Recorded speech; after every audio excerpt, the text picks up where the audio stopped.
ठीक है, अभी स्टार्ट कर सकते हैं।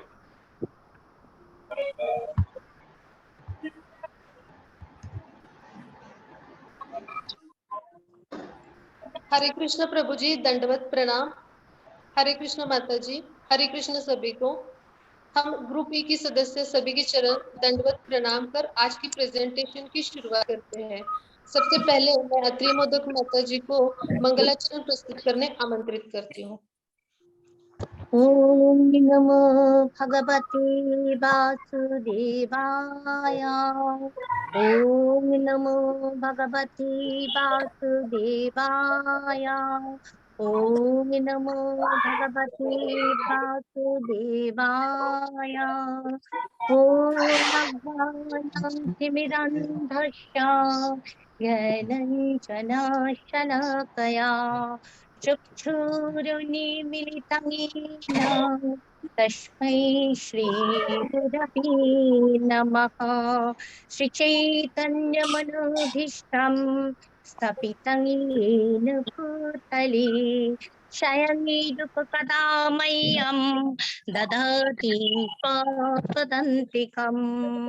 वन्देऽहं श्रीगुरु श्रीयुतपदकमलं श्रीगुरुन् वैष्णवाञ्च श्रीरूपं साग्रजातं सहगण रघुनाथानीतं तं सजीवं साद्वैतं सवधूतं परिजनसहितं कृष्णचैतन्यदेवं श्रीराधाकृष्णपादान् सहगण ललिता श्रीविशाखान्वितं च। हे कृष्ण करुणा सिंधु दीनबंधो जगत्पते गोपीश गोपिकान्त राधाकान्त नमस्तुते। तप्त कांचन गौरांगी राधे वृंदावनेश्वरी वृषभानुसुते देवी प्रणमामि हरिप्रिये।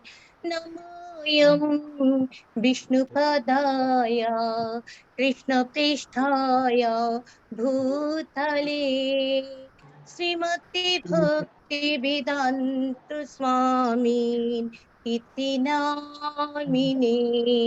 नमस्ते सरस्वती देवी गौरवाणी प्रचारिणे निर्विशेषा शून्यवादी पाश्चात्य देशतारिणे। जय श्री कृष्ण चैतन्य प्रभु नित्यानंद श्री अद्वैत गदाधर श्रीवासादि गौरी भक्त वृंद। हरे कृष्णा कृष्ण कृष्ण हरे हरे हरे राम हरे राम राम राम राम राम हरे हरे हरे हरे हरे कृष्णा कृष्णा हरे हरे कृष्णा कृष्णा कृष्ण कृष्ण कृष्ण कृष्ण हरे हरे हरे हरे हरे हरे राम राम हरे हरे राम राम राम राम राम राम हरे हरे हरे हरे हरे कृष्ण कृष्ण हरे हरे हरे कृष्णा कृष्ण कृष्ण कृष्ण हरे हरे हरे हरे राम राम हरे हरे राम राम राम राम राम राम हरे हरे हरे। वृन्दायै तुलसी देवयै प्रियायै केशवस्य च कृष्णभक्ति प्रदे देवी सत्यवत्यै नमो नमः। वृन्दायै तुलसी देवयै प्रियायै केशवस्य च कृष्ण भक्ति प्रदे देवी सत्यवत्यै नमो नमः। वृन्दायै तुलसी देवयै प्रियायै केशवस्य च कृष्ण भक्ति प्रदे देवी सत्यवत्यै नमो नमः। तुलसी मैया की जय हो। जय हो। श्री तुलसी महारानी की जय हो। जय हो। श्री श्रीमद् गौर गोविंद दास महाराज जी की जय हो। में द एम्बाल्कमेंट ऑफ सेपरेशन में अंतरंग भाव और अंतरंग कारण जो जगन्नाथ जी की यात्रा में जगन्नाथ जी की अवतरण के अंतरंग कारण है, उन्हें बताया हुआ है। इसी हरि कथा को आप सबके सामने आज मैं प्रस्तुत करने का प्रयास करती हूँ। एक बार क्या हुआ, जो राधा रानी जी का कृष्ण प्रेम के विरह अग्नि में जलता हुआ रूप है, वो किसी ने नहीं देखा है। इसलिए कृष्ण जी ने उन्हें कहा कि आपकी इस रूप को धारण कर मैं आऊंगा, और क्यों मैं आप इस रंग को, आपके इस भाव सबको लेकर मैं आऊंगा और सारी जगत के सामने मैं सबको दिखा दूंगा। जब जगन्नाथ जी की रथ यात्रा में चैतन्य महाप्रभु नाचते गाते जगन्नाथ जी से मिलने जाएंगे, तो वो हमारी वृंदावन में 100 सालों के बाद हुई भेंट की भावों को व्यक्त करेगी। और जब वहाँ चैतन्य महाप्रभु जी होंगे राधा रानी जी की भाव में, और बलराम जी और सुभद्रा जी और कृष्ण जगन्नाथ जी की अर्च विग्रह में होंगे कृष्ण की भाव में। जब चैतन्य महाप्रभु जी की आंखों का जगन्नाथ जी के रथ के सामने नाचते हुए जगन्नाथ जी की आंखों से मिलन होगी, तो वो श्री राधा रानी जी की कृष्णा की आंखों से वृंदावन में 100 साल के बाद हुई भेंट की भावों को व्यक्त करेगी। और इतना ही नहीं राधिके, हमने जो प्रेम भाव अनुभव किया है, उसे मैं व्यक्त करने सारी जगत के सामने हरे कृष्ण महामंत्र का जप करूंगा। प्रेम रस निर्यात कोरिते आस्वादन, राग मार्ग भक्ति लोके करिते प्रचारण, निज गुण कार्य तुम्हार प्रेम आस्वादन, अनुसंगे प्रेम में कैले त्रिभुवन। इस भाव को मैं चखने चैतन्य महाप्रभु जी के रूप में आऊंगा, और आपकी इन भावों को हे राधिके मैं चखूंगा और सारे संसार को बता दूंगा।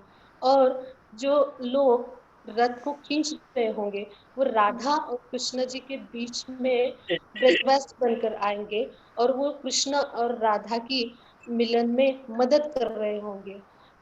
नाचेंगे, वो गाएंगे, वो रोएंगे गोपियों की भाव में, जो कृष्ण को 100 साल के बाद मिल रहे होंगे। तो आएंगे ना आप सभी इस्कॉन मैंगलोर की रथ यात्रा में गोपियों की भाव में। और जब जगन्नाथ को चैतन्य महाप्रभु देखते हैं, तो उनमें वो भगवान कृष्ण की श्याम सुंदर को देखते हैं, और जगन्नाथ जी जब उन्हें देखते हैं, तो वो चैतन्य महाप्रभु में राधा रानी जी को देखते हैं। ये है अंतरंग रहस्य कारण जगन्नाथ जी की यात्रा का। श्री जगन्नाथ स्वामी महाराज की जय हो। जगन्नाथाष्टकमी पुण्यमी पठेति प्रयतश्रुति सर्व पाप विशुद्ध्यात्मा विष्णुलोकं सगच्छति। जगन्नाथ स्वामी नयनपथगामी भवतु मे। कदाचित् कलिन्दी तट विपिन संगीतकरावो मुदभिरिनारी वदने कमलास्वदमधुपा रमा शम्भु ब्रह्मामर पति गणेशारिचितपद। जगन्नाथ स्वामी नयनोत्थगामी भवतु मे। हरे कृष्ण प्रभु जी, दंडवत प्रणाम। मेरा प्रश्न, भगवत गीता द्वादश अध्याय का सारांश प्रस्तुतकारी मुख्य दार्शनिक अवधारणाओं और छंदों के वर्गों को पहचान करें और वे कैसे जुड़ते हैं। द्वादश अध्याय में दूसरा श्लोक से अंतिम श्लोक तक भगवान ने अपने पास तक पहुंचने की दिव्य सेवा की विधियों की व्याख्या की है। प्रथम श्लोक में अर्जुन ने भगवान को प्रश्न किया, एवं ये सततयुक्त्याये भक्तास्त्वं ये पर्युपासते ये चाप्यक्षरम्यव्यक्तं तेषां के युगवित्तमः। अर्थात कौन श्रेष्ठ है, सगुणवादी अथवा निर्विशेषवादी? दूसरा श्लोक में भगवान ने उत्तर दिया, मैया मनुयेमं नित्ययुक्तायुपासते श्रद्धया परयोपेतः ते मे युक्ततमा मतः। अर्थात जो अपने मन को भगवान का साकार रूप में एकाग्र करके अत्यंत तो श्रद्धा तथा निष्ठा पूर्वक उनका पूजते हैं, वो योग में परम सिद्ध माना जाता है। और अंतिम श्लोक में भगवान ने कहा, एतु धर्मामृतम मेदम यथोक्तं पर्युपासते श्रद्धा दानमत्परमा भक्तस्तेतिव मे प्रियः। अर्थात जो भक्ति के पथ का अनुसरण करके भगवान का परम लक्ष्य बनाकर पूर्ण श्रद्धा सहित संलग्न रहते हैं, वो भक्त भगवान का अत्यधिक प्रिय होता है। तो भगवान ने कहा, जो भक्ति में लगा है वो श्रेष्ठ है। सुसंगति से मनुष्य में भक्ति उत्पन्न होता है, वो प्रामाणिक गुरु बनाता है, उससे श्रद्धा आसक्ति तथा भक्ति के साथ सुनता कीर्तन करता और भक्ति के विधि विधानों का पालन करता है। भगवत भक्ति के लिए भक्ति ही आत्म साक्षात्कार का पथ है। शुद्ध भक्त के अवसर प्राप्ति होने पर निराकार की धारणा लाभप्रद नहीं होता। परम सत्य के विभिन्न विधियों में भक्ति जो सर्वोत्कृष्ट है, सर्वाधिक प्रत्यक्ष और ईश्वर का सान्निध्य प्राप्त करने के लिए सबसे सुगम साधन है। हरे कृष्ण। जगन्नाथ स्वामी की जय हो। जय हो।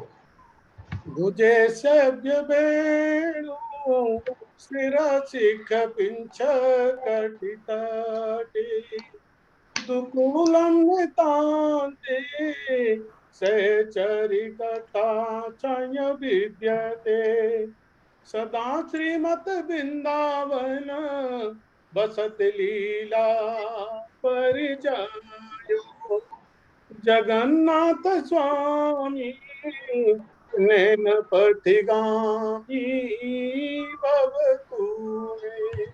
हरे कृष्णा प्रभु जी, दंडवत प्रणाम। मेरा प्रश्न है, बताएं कि भक्त कैसे कृष्ण भावित हो सकता है। भक्त रसामृत सिंधु श्लोक संख्या 2.255 के अनुसार भक्त कोई ऐसा कर्म न करे जो कृष्ण से संबंधित न हो। कितने ही कर्म क्यों न करे, उसके कर्मों के फलों के प्रति आकर्षित न होकर कृष्ण को अर्पित किया जाता है, वह कृष्ण कर्म हो जाता है। भगवत गीता के श्लोक संख्या 12.8 के अनुसार जो भक्त अपने मन को पुरुषोत्तम भगवान पर स्थिर करता है तथा बुद्धि को भगवान में लगाता है, वह और मन को पुरुषोत्तम भगवान में स्थिर करता है और बुद्धि को भगवान में लगाता है, नवता भक्ति जैसे विशेष रूप से कीर्तनम, स्मरणम, अर्चनम, वंदनम, पाद सेवनम, दास्य, सांख्य, आत्मनिवेदन के साधनों में रत रहकर सकाम कर्मों एवं अवांछित संगति को त्याग कर भौतिक इच्छाओं के कलमश से मुक्त होकर कृष्ण के ज्ञान का अनुशीलन करता है, जिसे शुद्ध भक्ति कहते हैं। अनुकूलस्य संकल्प प्रतिकूलम वर्जिते है। हरि वित्त विलास 11.76 के अनुसार मनुष्य को चाहिए अनुकूल भाव से कृष्ण के विषय में सोचे, उन्हीं के लिए कर्म करे। ऐसा भक्त फिर कभी भौतिक संसार में नहीं आता है, कृष्ण लोक में वास करता है। भगवान के पवित्र नाम संकीर्तन से श्री कृष्ण तथा उनकी अंतरंगा शक्ति भक्त की जिब्या पर नाचती है। कृष्ण को अर्पित उच्छिष्ट भोग को खाकर भक्त कृष्ण की सेवा में लगा रहता है। भगवत गीता के श्लोक संख्या 8.9 से 8.12 के अनुसार भक्त प्रमाणिक आध्यात्मिक गुरु के निर्देशन में भक्ति के विधान के आदेशों का पालन करके कृष्ण भावना में अप्रत्य विधि से त्याग तथा ज्ञान से परमात्मा तथा ब्रह्म की अनुभूति और क्रमिक विधि से प्रत्यक्ष विशेष भगवान की प्रति प्रेमा भक्ति में स्थित होकर भगवान की शरण में जाकर कृष्ण भावान्वित हो सकता है। जगन्नाथ स्वामी की जय हो। जय हो।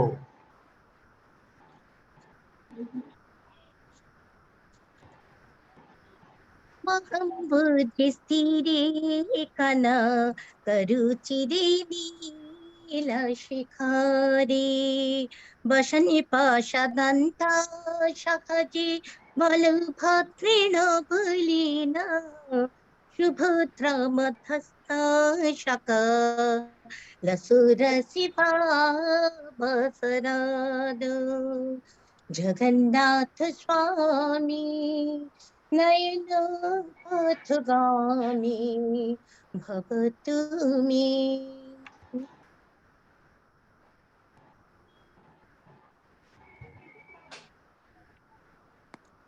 गोपाल कृपा प्रभु जी विशाल प्रभु जी के उत्तर को प्रेजेंट कीजिए या कोई कर सकता है। जगदीश प्रभु जी।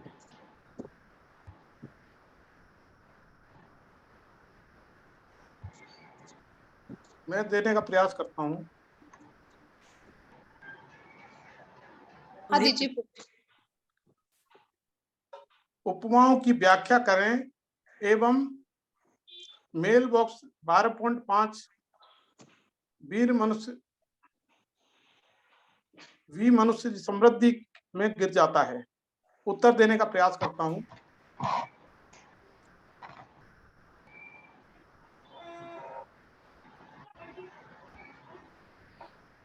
शुद्ध प्रेमा भक्ति अंजन से भक्ति के नेत्रों से भगवान को उनकी दो भुजें स्वयं सुंदर रूप में अपने हृदय से हम देख सकते हैं और उनकी वास्तविक स्वरूप का यह भगवान स्वरूप है।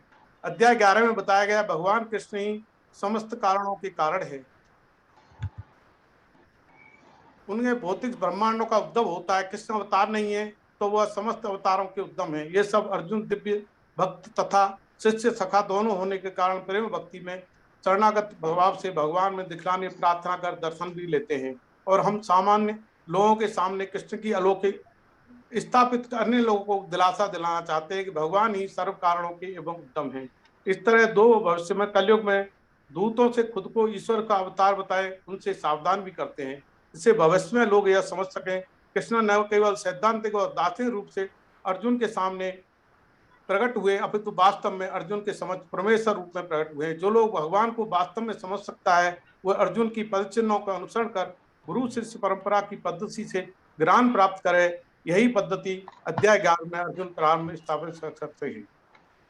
इस अध्याय में कृष्ण ने क्षणभंग और विश्वरूप साध काल रूप में जो सब क्षण अक्षण करने वाला है, यहाँ तक चतुर्भुज विष्णु रूप को भी दिखलाया है। इस तरह सभी समस्त रूपों के उद्यम है। इस प्रकार विष्णु हजार रूप में होने में भी भक्त को कृष्ण का अन्य कोई रूप इतना महत्वपूर्ण नहीं होता, जिसने मूल दो भुजी श्याम सुंदर रूप। अतः मनुष्य को समझ लेना चाहिए कि कृष्ण का रूप ही सर्वोपरि है। अध्याय 12.2 में कृष्ण भगवान बताते हैं भगवान का साकार रूप की सेवा श्रेष्ठ है और दो गीता के श्लोक संख्या 12.2 के अंतिम श्लोक 12.20 तक वर्णित भगवान के पास पहुंचने की दिव्य सेवा विधियों को जो स्वीकार कर लेता है वह भक्तों की संग से भक्ति के प्रति आसक्त होकर भक्ति प्राप्त कर प्रमाण गुरु भी बनाता है या किसी शुद्ध भक्त के साथ कृष्ण भावना में रहकर श्रद्धा तथा आसक्ति से भक्ति के विधि विधानों का पालन कर भगवान के दिव्य सेवा में तत्पर हो जाता है। इस प्रकार कृष्ण भाव लगने से हम प्रमाणित अध्यात्म गुरु की मार्गदर्शन से भगवान को भक्तिमय प्रेममय सेवा से भक्त प्रेम की प्राप्ति कर सकते हैं। जगन्नाथ प्रभु की जय हो। जय हो। कृपा पारवार सजल जलद श्रेणिरुचिरो रमा बाणी राम फुरद अमल पंखिरो मुख सुरेंद्र हीराराज चितगण शिखा गीत चरितो जगन्नाथ स्वामी नयन पथगामी भवतु मे। हरे कृष्णा प्रभु जी, दंडवत प्रणाम। हरे कृष्णा सभी को। मेरा प्रश्न विजय अध्याय 12.5 के तात्पर्य में उल्लिखित सड़क पर मेल बॉक्स सादृश्य की व्याख्या करें। विजय अध्याय 12.1 में अर्जुन अपने मित्र कृष्ण से भक्ति के बारे में प्रश्न करता है। एवं सतत युक्ताये भक्त स्वाम पर उपासते ये चाप्यक्षरम व्यक्तन तेषाम के योग वित्तमा हे भगवान, पूजा निराकार तथा साकार इन दोनों में कौन सी विधि श्रेष्ठ है और कैसे, विस्तार से समझाएं। अर्जुन तो पहले से ही प्रेमा भक्ति की अवस्था में था, परंतु उसके मन में संशय था, उसे दूर करना चाहता था। बीजी अध्याय 12 श्लोक 3 से लेके 5 तक भगवान निराकार स्वरूप की पूजा का वर्णन करते हैं। ये तुक्षरम निर्देश्यम अव्यक्तम परोपासते सर्वत्र गम चिंतयन् च सर्वत्र गम चिंतयन् च कूटेस्तमचलं ध्रुवम संयम इंद्रिय ग्रामम सर्वत्र बुद्धये ते प्राप्नुवन्ति मावेव सर्वभूतहिते रता क्लेशोदिक्तर्तेषाम् अव्यक्ता शक्तिचेतसाम् अव्यक्ता ही गति दुखन देह बद्वीर अवाप्यते। जो व्यक्ति भगवान के निराकार स्वरूप की पूजा करते हैं वह सभी इंद्रियों का त्याग करते हैं, वेद साहित्य का अध्ययन द्वारा ज्ञान प्राप्त करते हैं, समदर्शी समस्त जीवों का कल्याण, सर्वव्यापी आत्मा में परमात्मा को खोजना अचल और ध्रुव है। परंतु भगवान कहते हैं इस विधि द्वारा मुक्ति मार्ग में कष्ट ही कष्ट है, शारीरिक कष्ट, मानसिक कष्ट। जीवधारियों के लिए इसे सफलता पाना बहुत मुश्किल है। जब अनेकों जन्मों के बाद परमात्मा का ज्ञान प्राप्त होता है तो भगवत धाम जाता है। यह विधि कठिन और जटिल विधि है, इसमें केवल समय की ही बर्बादी है। अब भगवान बीजी अध्याय 12 श्लोक 2 में साकार पूजा का वर्णन करने जा रहे हैं। मैया वैश्य मनोहिमाम दीप्ति युक्ता उपासते हृदया पर्योपेतास ते में युक्त तमामता। भगवान कहते हैं जो व्यक्ति मेरे साकार स्वरूप में मन को स्थिर करके सदैव श्रद्धा पूर्वक निष्ठा के साथ निरंतर पूजा करते हैं वे श्रेष्ठ योगी हैं और वह पूर्ण रूप से कृष्ण भावनामृत होते हैं। उनके लिए कोई भौतिक कार्यकलाप नहीं रह जाते हैं क्योंकि उनका हर कार्य भगवान कृष्ण के लिए होता है। भक्ति योग में भक्त कृष्ण के विग्रह को पूज्य मानता है क्योंकि उसके मन में कोई न कोई शारीरिक बोध रहता है, जैसे जैसे रूप, गुण, लीला आदि इस रूप में प्रयुक्त किया जा सकता है। वैदिक साहित्य के अनुसार पूजा सगुण तथा निर्गुण हो सकती है। मंदिर में विग्रह सगुण पूजा है क्योंकि भगवान को भौतिक गुणों द्वारा प्रदर्शित किया जाता है। भगवान का स्वरूप लकड़ी, पत्थर, तस्वीर आदि भौतिक गुणों द्वारा अभिव्यक्त किया जाए परंतु वह वास्तविक भौतिक नहीं होता है। परमेश्वर की यही परम प्रकृति है। यहाँ पर एक मोटा सा उदाहरण प्रभुपाद महाराज जी ने दिया है जो इस प्रकार से है। सड़क के किनारे पत्र पेटिकाएं होती हैं जिसमें हम पत्र डालें तो वो बिना किसी कठिनाई के अपने गंतव्य स्थान तक पहुंच जाते हैं। लेकिन ऐसी पुरानी पेटियां या उनकी अनुकृति वो कहीं रखी हो जो डाकघर द्वारा स्वीकृत न हो, उसे यह कार्य नहीं हो सकता है। भगवान इसी प्रकार ईश्वर ने विग्रह स्वरूप में, जैसे अर्चा विग्रह कहते हैं, अपना वास्तविक स्वरूप बना रखा है। यह अर्चा विग्रह परमेश्वर का अवतार है।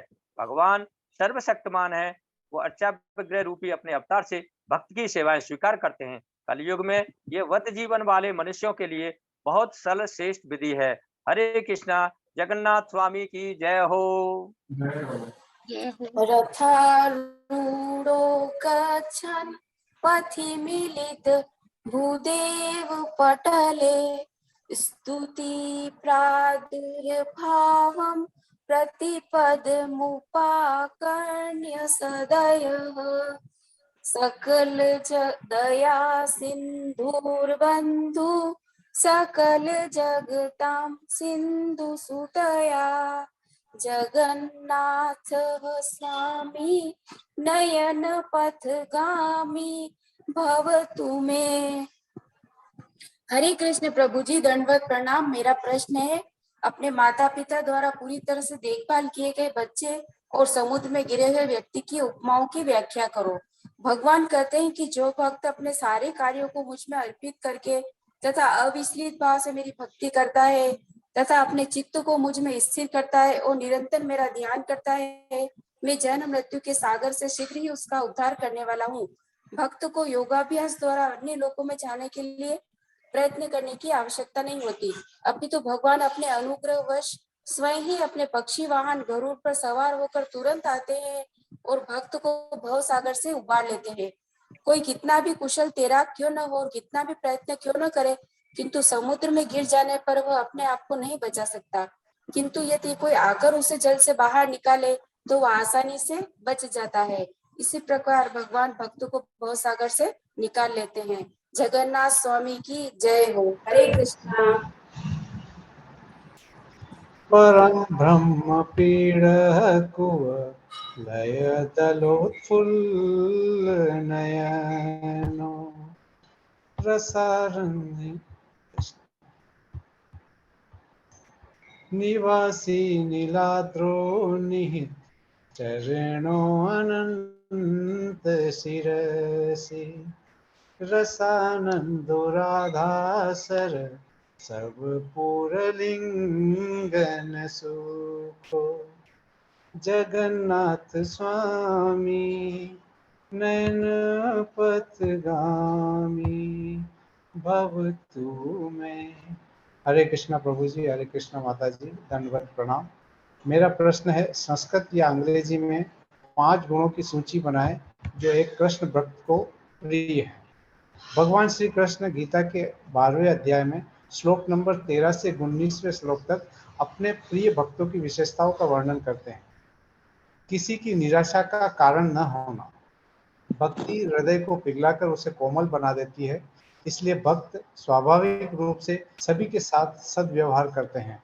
इसके साथ साथ वे सबके भीतर भगवान को विद्यमान देखते हैं और सबको भगवान के अणुअंश के रूप में देखते हैं, इसलिए वो कभी किसी को कष्ट नहीं पहुंचाते हैं।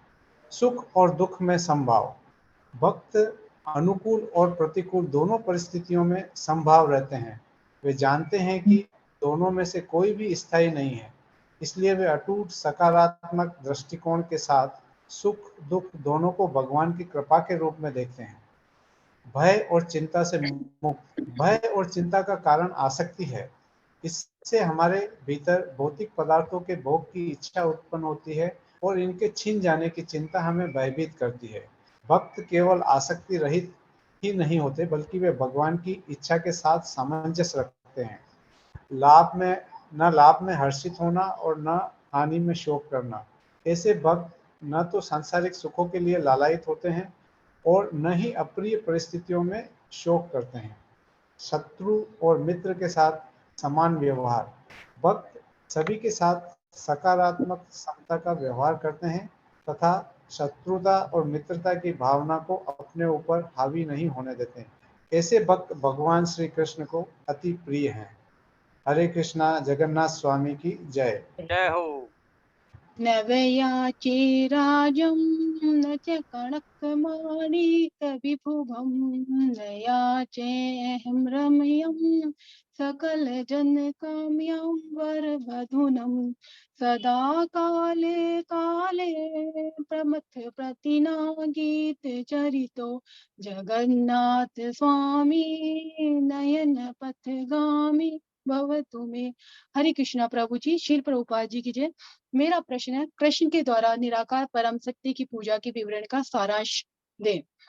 श्लोक नंबर 3 और 4 में भगवान श्री कृष्ण बताते हैं, जो लोग अपनी इंद्रियों को वश में करके सभी के प्रति संभाव रखकर परम सत्य की निराकार कल्पना के अनुसार अव्यक्त की पूजा करते हैं, जो इंद्रियों की अनुभूति से परे हैं, सर्वव्यापी है, अकल्पनीय है, अपरिवर्तनीय है, आचल है, ध्रुव है, वे समस्त लोगों के कल्याण में सगल रहते हैं, वे मुझे प्राप्त करते हैं। जो लोग भगवान श्री कृष्ण की शरण प्राप्त करते हैं, आत्मा के भीतर परमात्मा का दर्शन करने के लिए एवं परमात्मा को सर्वत्र विद्यमान जानने के लिए मनुष्य को देखना, सुनना, स्वाधन करना, कार्य करना आदि इंद्रिय कार्यों को बंद करना पड़ता है। जब ऐसी अनुभूति होती है तो मनुष्य किसी से इच्छा नहीं रखता। उस मनुष्य को पशु और मनुष्य एक समान दिखते हैं, क्योंकि वह सभी में आत्मा का दर्शन करते हैं। जगन्नाथ जी की जय हो। हरे कृष्णा। जय जय हो। हरत्वं संसारं द्रुत तर असारं सुरपते हरत्वं पापानावित तिमपर यादपते अहो दिने नाथे निहितचरणो निश्चितमीदम् जगन्नाथ स्वामी नयन पथगामी भवतु में। हरे कृष्ण प्रभु जी, दंडवत प्रणाम। मेरा प्रश्न है, भगवद अध्याय 11 और बीच की संबंध की बात करें। अध्याय 11 में अर्जुन को सूचित करते हैं कि भगवान के पात्र होने या वो देखिए ब्रह्म गीता में बताया श्लोक 5:30 के अनुसार प्रेमांजन छुरित भक्ति विलोकयन्ति श्याम सुंदर अचिंत्य गुण स्वरूप गोविंदम आदि पुरुषम तमम भजामि। शुद्ध प्रेम भाव के अंजन से और भक्ति की नेत्रों से भगवान को उनकी दो भुजे श्याम सुंदर रूप में अपने हृदय से हम देख से है, जो उनकी वास्तविक रूप या भगवान रूप है। अध्याय 11 में बताया गया है भगवान कृष्ण ही समस्त कारणों के कारण है, वे ही उस महान विष्णु के स्वरूप है जिसे ब्रह्मा का उद्भव होता है। कृष्ण अवतार नहीं है तो ये समस्त अवतारों के उद्भव है। ये सब अर्जुन दिव्य भक्त तथा शिष्य तथा सखा होने के कारण प्रेम भक्ति में स्थित है और शरणागत भाव से भगवान को विराट रूप दिखलाने प्रार्थना कर दर्शन भी कर लेते हैं। और हम जैसे सामान्य लोगों के लिए कृष्ण की अलौकिकता को स्थापित कर अन्यों को भी विश्वास दिलाना चाहते हैं कि भगवान ही सर्वाणों के कारण एवं उद्गम है। और इस तरह वो भविष्य में कलयुग में ऐसे धूर्तों से जो खुद को ईश्वर का अवतार मानते हैं उनसे सावधान भी करते हैं, जिससे भविष्य में लोग यह समझ सके कि कृष्ण ने केवल सैद्धांतिक या दार्शनिक रूप से अर्जुन के सामने प्रकट नहीं हुए, अपितु वास्तव में अर्जुन के सामने परमेश्वर की रूप में वो प्रकट हुए। और जो लोग भगवान को वास्तव में समझना चाहते हैं वे अर्जुन के पद चिन्हों को अनुसरण कर गुरु शिष्य परंपरा पद्धति से ज्ञान प्राप्त कर सकते हैं। यही परंपरा पद्धति अध्याय 11 में स्थापित कर उसको प्रारंभ किया गया है। इस अध्याय में कृष्ण ने अपने क्षणभंगुर गुरु विश्व रूप के साथ साथ काल रूप जो सब कुछ भक्षण करने वाला है, यहाँ तक कि चतुर्भुज विष्णु रूप को भी दिखलाया है। इस तरह वे इन समस्त रूपों के उद्गम है। इस कारण विष्णु के 1000 रूपों के होने पर भी कृष्ण के भक्त को कोई रूप उतना महत्वपूर्ण नहीं होता जितना दो भुजी श्याम सुंदर रूप। अतः मनुष्य को यह समझ लेना चाहिए कि कृष्ण रूप ही सर्वेपरि एवं परमसार है। अध्याय 12 के 12.2 श्लोक में भगवान कृष्ण बताते हैं कि भगवान की साकार रूप की सेवा ही सर्वश्रेष्ठ है। और श्लोक 12.2 से अंतिम श्लोक 12.20 तक वर्णित भगवान के पास पहुंचने की दिव्य सेवा के विधियों को जो स्वीकार कर लेता है वह भक्तों की संग से भक्ति के प्रति आसक्त होकर भक्ति को प्राप्त कर प्रामाणिक गुरु भी बन सकता है, या किसी शुद्ध भक्त की संग से कृष्ण भावनामृत में रहकर श्रद्धा तथा आसक्ति से भक्ति के विधि विधानों का पालन कर सकता है। भगवान की दिव्य सेवा में इस तरह वो तत्पर होता है। इस तरह कृष्ण भावनामृत में लगने से हम प्रमाणित आध्यात्मिक गुरु की मार्गदर्शन से भगवान की भक्तिमय प्रेम सेवा से भगवत प्रेम की प्राप्ति कर सकते हैं। हरे कृष्ण। जगन्नाथ स्वामी जी की जय हो। हम ग्रुप ई की सदस्यों की तरफ से भगवान के समस्त वैष्णव भक्तों के चरणों में साष्टांग दंडवत प्रणाम करते हैं। वंशकल्पतरुभ्यश्च कृपा सिन्धुभ्यैव च पतितानां पावनेभ्यो वैष्णवेभ्यो नमो नमः। जगन्नाथ स्वामी की जय हो। चैतन्य महाप्रभु की जय हो। श्रीमद् भगवद गीता की जय हो। सर्वं कृष्णार्पणम। हरे कृष्ण। हरे कृष्ण। हरे कृष्ण। हरे कृष्ण। बहुत अच्छी, बहुत उत्तम प्रेजेंटेशन रही गुरु की, और हर बार एक थोड़ा यूनिकनेस लाते हैं कैसे हम भक्तों को और ज्यादा अट्रैक्ट करें, क्योंकि इंद्रिय मन साधना भक्ति में क्या होता है कि यही होता है मन और इंद्रियां कैसे हम कंट्रोल करें, कैसे भक्ति में लगाएं, कृष्ण भावना भावित हो। ठीक है, तो एक जगह यहाँ पे शब्द लिखा हुआ था, थोड़ा त्रुटि थी, वहां पे लिखा हुआ था कृष्ण भावित। कृष्ण भावित कोई शब्द नहीं होता, कृष्ण भावना भावित होता है।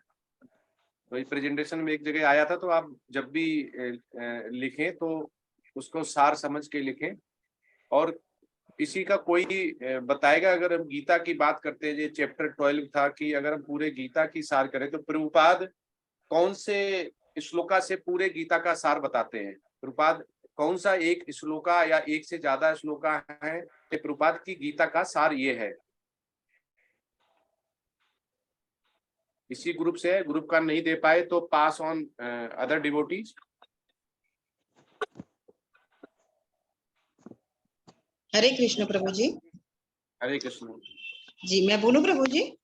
हाँ यस। जी, सर्वधर्म त्याज्य मामेकम शरणम प्राज्य, ये वाला श्लोक जो है इसमें ये पूरे गीता का सार बताते हैं प्रभु जी। क्या अब प्रभु जी? सर्वधर्म त्याग जी। हरे कृष्णा प्रभु जी। यस। सर्वधर्मान परित्यज्य मामेकम शरणं व्रज अहम त्वाम सर्व पापेभ्यो मोक्ष यस्यामि मा शुचः। इसमें कहते हैं समस्त प्रकार के धर्मों का परित्याग करो, मेरी शरण में आओ, मैं समस्त पापों से आपका उद्धार कर दूंगा। हरे कृष्णा प्रभु जी। बहुत सुंदर, यही आंसर है। ये धर्म क्या है फिर? सब प्रकार के धर्म कौन से? हिंदू धर्म, मुसलमान धर्म, क्रिश्चियन धर्म, कौन से धर्म? हरे कृष्ण प्रभु जी, दंडवत प्रणाम। जो डिस्क्राइब किए हुए हैं कर्म योग, ध्यान योग और जो सारे मतलब 1 to 6 तक जो भक्ति के विधि विधानों के लिए अष्टांग योग और ये सारे जो डिस्क्राइब किए हैं, तो ये सारे योग मतलब ये सारे जो मतलब धर्म है जो वर्णाश्रम व्यवस्था में हम हमारे जो कर्तव्य कर्म करते समय वर्णाश्रम व्यवस्था में भी जो मतलब धर्म का पालन करते हैं, यानी वर्ण आश्रम और वर्णाश्रम व्यवस्था से, तो इन सब को त्याग कर आप सब मतलब इन सब विधियों को त्याग कर आप मेरे शरण में आओ, मामेक शरणम व्रज, और तभी आपकी सभी पापों से मुक्ति हो जाएगी, ऐसा भगवान कहते हैं। इस कारण हम त्वाम सर्व पापेभ्यो। तो अब इसमें ये आता है कि जैसे ही हमने बोला कि सभी धर्मों को, अब यह तो हिंदू धर्म है या नहीं है? हिंदू धर्म हमें त्यागना है? प्रभु जी, ये ऐसे हिंदू धर्म से संबंधित ये नहीं है। सर्व धर्म मतलब जो हम ये सारे विधि विधानों का पालन कर रहे हैं ना, अलग अलग मतलब मार्ग से जाकर हम भगवान की भक्ति में प्रेम में सेवा कर रहे हैं कि ये जो तरीके बताए हैं उनको भगवान जी ने बोला है कि सर्व धर्म को ये त्याग कर आप मतलब खाली क्वेश्चन इसी में है, हिंदू धर्म है या नहीं है? हिंदू धर्म हमें त्यागना है या नहीं त्यागना है? हिंदू नहीं त्यागना है हमें, क्योंकि वो सनातन है और मतलब जो भगवान ने मतलब जो आचरण शैली है एक्चुअली वो है मतलब सनातन धर्म। हिंदू टर्मिनोलॉजी हम मतलब इस्कॉन में नहीं यूज करते, इतना पता है। हिंदू धर्म आपने किस वेद शास्त्र, गीता या गीता उपनिषद या श्रीमद् भागवतम कहाँ पे पढ़ा हुआ है? और प्रभुपाद क्या कहते हैं हिंदू धर्म के बारे में? सनातन धर्म ही बोला गया है सभी जगह, और आचरण शैली है वो, और वैदिक कल्चर के अनुसार जो आचरण शैली है मतलब जो वैष्णव शिष्टाचार, उसी को धर्म जो हम पालन करते हैं भक्ति में, जो भक्ति के मार्ग पर जिस वैष्णव शिष्टाचार का पालन करते हैं कि जो भक्ति के पोषण अंग है, तो इसी को धर्म बोला गया है, मतलब कर्तव्य कर्म करने। हिंदू धर्म क्या है फिर? प्रभु जी सुनाई नहीं दिया। फिर हिंदू धर्म क्या है माता जी? हम मान रहे हैं ना, हम हिंदू हैं, हम मुसलमान हैं, हम क्रिश्चियन हैं, हम सिख हैं, हम ये हैं, हम वो हैं, हम हिंदू हैं। अब लिखते ना फॉर्म में आता है हिंदू, क्रिश्चियन, ये तो अगर ये हिंदू धर्म है तो हिंदू धर्म है क्या एक्चुअली? प्रभुपाद इसके बारे में क्या बोलते हैं? ये भौतिकता से किए गए मतलब भौतिकता से किए गए विभाजन है, ऐसे प्रभुपाद का नजरिया है। थोड़ा थोड़ा सर याद आ रहा है वो बताने की, मतलब मैं अमेरिकन हूँ, मैं क्रिश्चियन हूँ, मैं इंडियन हूँ, लेकिन ऐसा नहीं है। हम ममे वांशो जीवलोक जीवोत सनातन, हम भगवान के ही अंश है, और सभी जगह मतलब किसी भी देश में रहेंगे, किसी भी कंट्री में रहेंगे तो हम भगवान के अंश रहेंगे। तो ये तो नहीं बदलेगा ना, क्योंकि हमारी आत्मा तो भगवान के अंश है। तो ये प्रभुपाद जी की ओपिनियन है। तो इसलिए स्वार्थ के कारण शायद लोगों ने ये शैली बनाई है और लोगों को विभाजित किया है, ऐसे लग रहा है। वो बात कहते हैं दुल बंदान सतु तमौनी संतुष्टे इन केनवत। तो प्रभुपाद ये बताते हैं कि हिंदू धर्म कोई धर्म नहीं है। ये मुसलमान ने जब जैसे हीरा होता है तो उजाला होता है तो ऐसे ही धर्म को बांटने के चक्कर में कि उसे एक सनातन धर्म को बांटना कि भाई हम मुसलमान हो गए बचे हुए हिंदू हो गए, हम क्रिश्चियन हो गए बचे हुए हिंदू हो गए। तो कह रहे हिंदू धर्म नहीं, हमारा है वर्ण आश्रम। हमारा जो वर्ण आते हैं और जो आश्रम आते हैं वो ही सनातन धाम का है। हिंदू धर्म का कोई भी औचित्य नहीं है। प्रभुपाद कहते हैं ये कोई औचित्य नहीं है, इसका कोई भी एविडेंस नहीं है, कोई प्रूफ नहीं है कि हिंदू धर्म में जो सनातन धर्म में है वो ही हिंदू धर्म में एप्लीकेबल होते हैं। हिंदू धर्म में कुछ भी कर सकता है, उसका कहीं भी कोई भी एविडेंस नहीं है किसी भी शास्त्र किसी वेद में। हाँ, सनातन धाम प्योर जो है वो धर्म है जिसमें कि वेद शास्त्रों और हमें गुरुओं की आज्ञा का पालन करना है।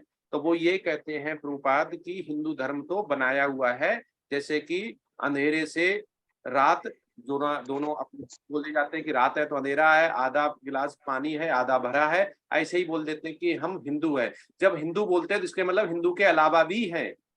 लेकिन जब सनातन बोलते हैं तो कंप्लीट शब्द होता है। सनातन मतलब there is no any other religion. Sanatan मतलब सभी सनातन, उससे फिर निकलते हैं हिंदू मुसलमान क्रिश्चियन सिख ईसाई, वो सनातन से फिर बना लिए। लेकिन पीछे जाते हैं पिरामिड में देखते हैं नीचे बॉटम में चाहे कितने भी रिलीजन हो सकते हैं कितने भी, पर ऊपर जाके अगर देखते हैं टॉप पे तो एक ही होता है, तो वो है केवल सनातन धाम जिसका की एविडेंस है किसमें, हमारे वेदों में शास्त्रों में।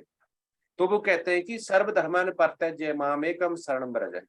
वो कहते हैं कि जो धर्म अपने फायदे के लिए बना दिए गए हैं, जिनका कि शास्त्रों में कहीं भी उल्लेख नहीं है, जिनको हम मान नहीं सकते हमें क्या करना है। हम कर्म कांड करते हैं तो भी हमें लगता है कि हम भगवान की पूजा कर रहे हैं, लेकिन कर्म कांड क्या होता है, अपने फायदे के लिए होता है। बेटे की शादी हो रही है तो गणेश की पूजा हो रही है, नया मकान लिया तो हो रही है, गाड़ी खरीदी तो हो रही है। तो हर सब में क्या है, सब में भौतिकता है। ठीक है, तो भौतिकता जब आ जाती है तो हम क्या करते हैं कि हम अध्यात्म के लिए प्रयास नहीं करते, उस भौतिकता में ही भगवान को खुश करने का खोजते हैं।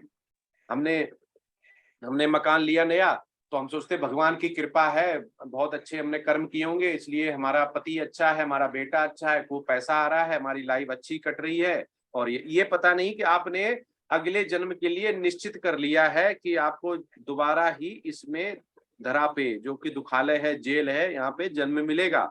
जैसे ही आपने कर्म कांड किया वैसे ही मिलेगा। कि कर्म कांड क्या होता, आसक्ति होती उस चीज से जिसके लिए कर रहे हैं। लेकिन प्रभुपाद कहते हैं नहीं, आप अगर अर्च विग्रह की पूजा कर रहे हैं तो आपको, उन्होंने मना नहीं किया, उन्होंने बोला कि गणेश की देवता की पूजा करनी है, क्योंकि सभी क्या है, निमित्त मात्र है, सभी भगवान से ही मांग के देंगे। जैसे कि एक प्राइम मिनिस्टर है, वो अगर कोई भी उसको कंट्री चलानी है तो उसको ह्यूमन डिपार्टमेंट हो गया, ह्यूमन रिसोर्स जिसे बोलते हैं, मानवता डिपार्टमेंट हो गया, फाइनेंस डिपार्टमेंट हो गया, और आपका मैनेजमेंट का हो गया, और फाइनेंशियल का हो गया, अकाउंट हो गया, एडमिन हो गया। कंट्री को चलाने के लिए बहुत सारे कुछ होते हैं, तो उसको सबके डिपार्टमेंट अलग अलग देना पड़ता है। तो ऐसे करके होम मिनिस्ट्री हो गई, तो ऐसे करके भगवान भी अपना अलग अलग सारे देवताओं को चलाने के लिए, सृष्टि चलाने के लिए देता है। लेकिन हम इतने बद्ध जीव होते हैं कि उनके गुणों को, मतलब देवताओं के गुणों को ये जान लेते हैं कि ये गुण किसके हैं, भगवान के बराबर हैं, उनको भी हम भगवान मान लगते हैं और भगवान मान लेते हैं। ये क्या होता है, हमारी सबसे बड़ी भूल होती है। वहीं पे हम ये जन्म मृत्यु जरा व्याध है, उसको जो साइकिल है उसको मिटाने की बजाय और ज्यादा पक्का कर लेते हैं, और पता नहीं कितने युगों तक के लिए हम अपना लिख देते हैं। जैसे धृतराष्ट्र थे, उनको कम से कम 50 जन्म बाद वो जो 100 बच्चे मारे थे उन्होंने वर्ड के, उसका उन्हें फल मिला था। तो ऐसे हमें भी नहीं पता कि अगली जन्म में ही हमारा जन्म मृत्यु जरा व्याध का छुटकारा मिलेगा या कितने जन्म लगेंगे, क्योंकि ये जन्म जन्म का होता है। भगवान को पता रहता है, हमें नहीं पता है, हम बद्ध जीव हैं, भूल जाते हैं, विस्मृति आ जाती है।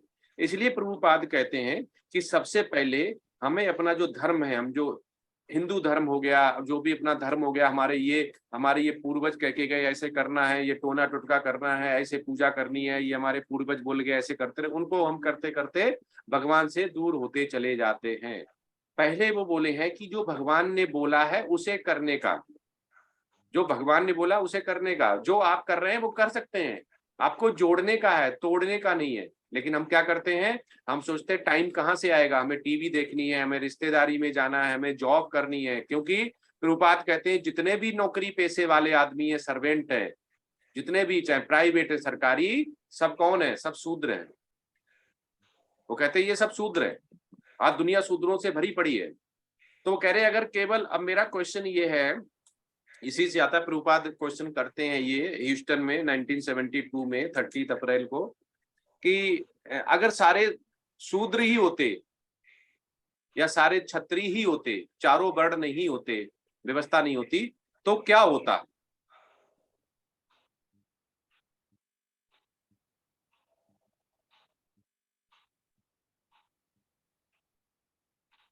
हरे कृष्ण प्रभु जी, दंडवत प्रणाम। यस, वर्णाश्रम व्यवस्था भगवान जी ने इसलिए बनाई है कि गुण कर्म वैशिष्ट्य के अनुसार, और वो होना इम्पोर्टेंट है क्योंकि हम भौतिक प्रकृति में प्रकृति के 3 गुणों के प्रभाव के आधिपत्य में है।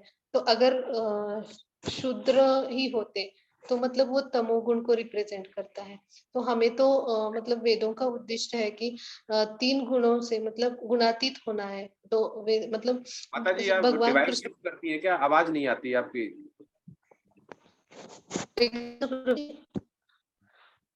मैं क्या ऑफ करके बात करूं प्रभु जी? आपकी कुछ माता भी जी आवाज आवाज नहीं है। क्लियर नहीं है। अब हरे डिवाइस, कृष्ण प्रभु जी, दंडवत प्रणाम। अगर शूद्र ही होते या फिर क्षत्रिय होते तो प्रभु जी जो प्रकृति के 3 गुण हैं तो उनके प्रभाव के आधिपत्य में हम हैं। तो इसलिए प्रभु जी जब भौतिक प्रकृति में हम जीवात्मा बन के आते हैं तो 3 गुणों के प्रभाव के आधिपत्य में है। तो इन गुण कर्मों के अनुसार ये वर्णाश्रम व्यवस्था बनाई गई है कि जिसका उद्देश्य ये है, भगवान ने बनाया हुआ कि इससे हम क्रमशः मतलब सकाम कर्म करते हुए क्रमशः भगवान को या भगवत धाम की प्राप्ति कर सके या मोक्ष को प्राप्त कर सके। तो इसलिए ये चारों वर्णों का होना आवश्यक है। तमोगुण ही होता तो हम कैसे सत्वगुण में जाते और सत्वगुण से शुद्ध सत्वगुण में, या मतलब तो इसलिए ये चारों वर्णों का होना आवश्यक लग रहा है। हरे कृष्ण प्रभु जी। बहुत सुंदर माता जी, सही है। इसी से अगला क्वेश्चन है कि इसकी प्रेजेंटेशन से कि इसमें यो आया था सगुणवादी, निर्गुणवादी, निर्विशेषवादी, मायावादी, बहुत बार आया था। 12.1 से लेकर 7, 12.5 में बार बार बात अपने उसमें लिखते हैं।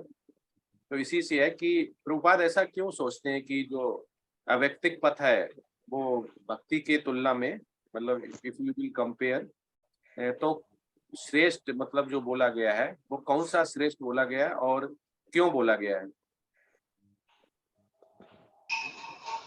हरे कृष्ण प्रभु जी, मतलब जो भगवान का सगुण रूप है तो उसको सर्वश्रेष्ठ मतलब साकार रूप की पूजा करना सर्वश्रेष्ठ माना गया है भक्ति की पथ पर।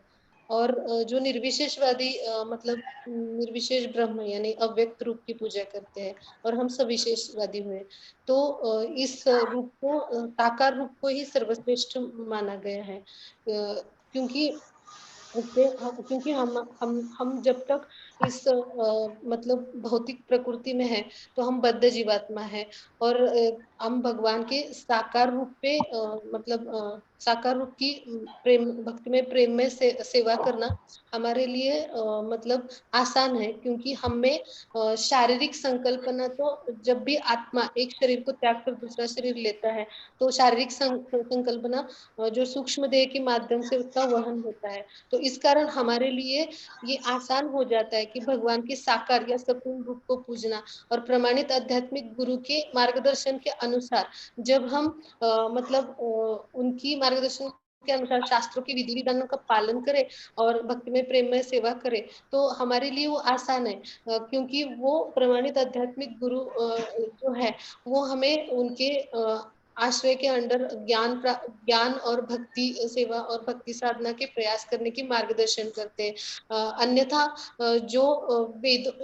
जो ऐसे निर्विशेषवादी है वो जो मतलब ये आसान तरीका है कि गुरु के अंडर भक्ति में प्रेम में साधना के प्रयास करना और भगवत प्राप्ति के प्रयास करना और भगवत सेवा के आनंद लेना।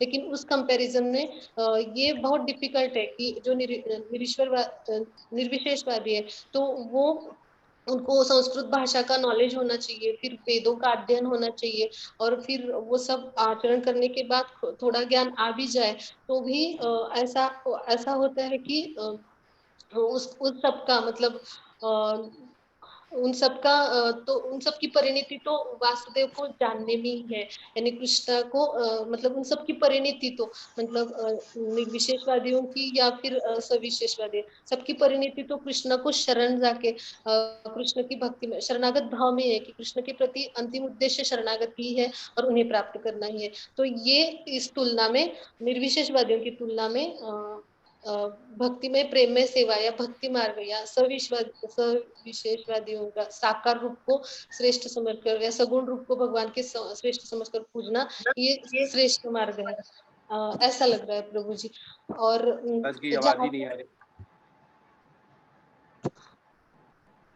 हरे कृष्ण प्रभु जी। माता जी आपकी आवाज ब्रेक हो रही है, क्रैकिंग भी हो रही है बहुत सारी। प्रभु जी फिर से अटेंड करो एक बार। हरे कृष्णा प्रभु जी। अभी नेक्स्ट प्रेजेंटेशन चालू करते हैं, क्वेश्चन बाद में लेंगे, नेटवर्क सही हो जाएगा तब। नेक्स्ट किसका है? हरे कृष्णा ग्रुप एफ। उपेंद्र राय प्रभु। उपेंद्र राय।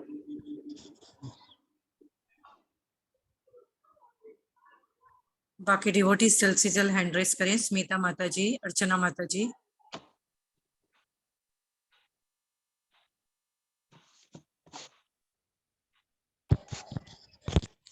ठीक है, हरे कृष्णा सभी को, दंडवत प्रणाम सभी डिवोटी को। ग्रुप ए से हमारा प्रेजेंटेशन है। ठीक है। ओम नमो भगवते वासुदेवाय, ओम नमो भगवते वासुदेवाय, ओम नमो भगवते वासुदेवाय। हरे कृष्णा। ठीक है, अभी मैं आशा माता जी से रिक्वेस्ट करूंगा कि वो बेसिक इंट्रोडक्शन दें हमारे ग्रुप के बारे में।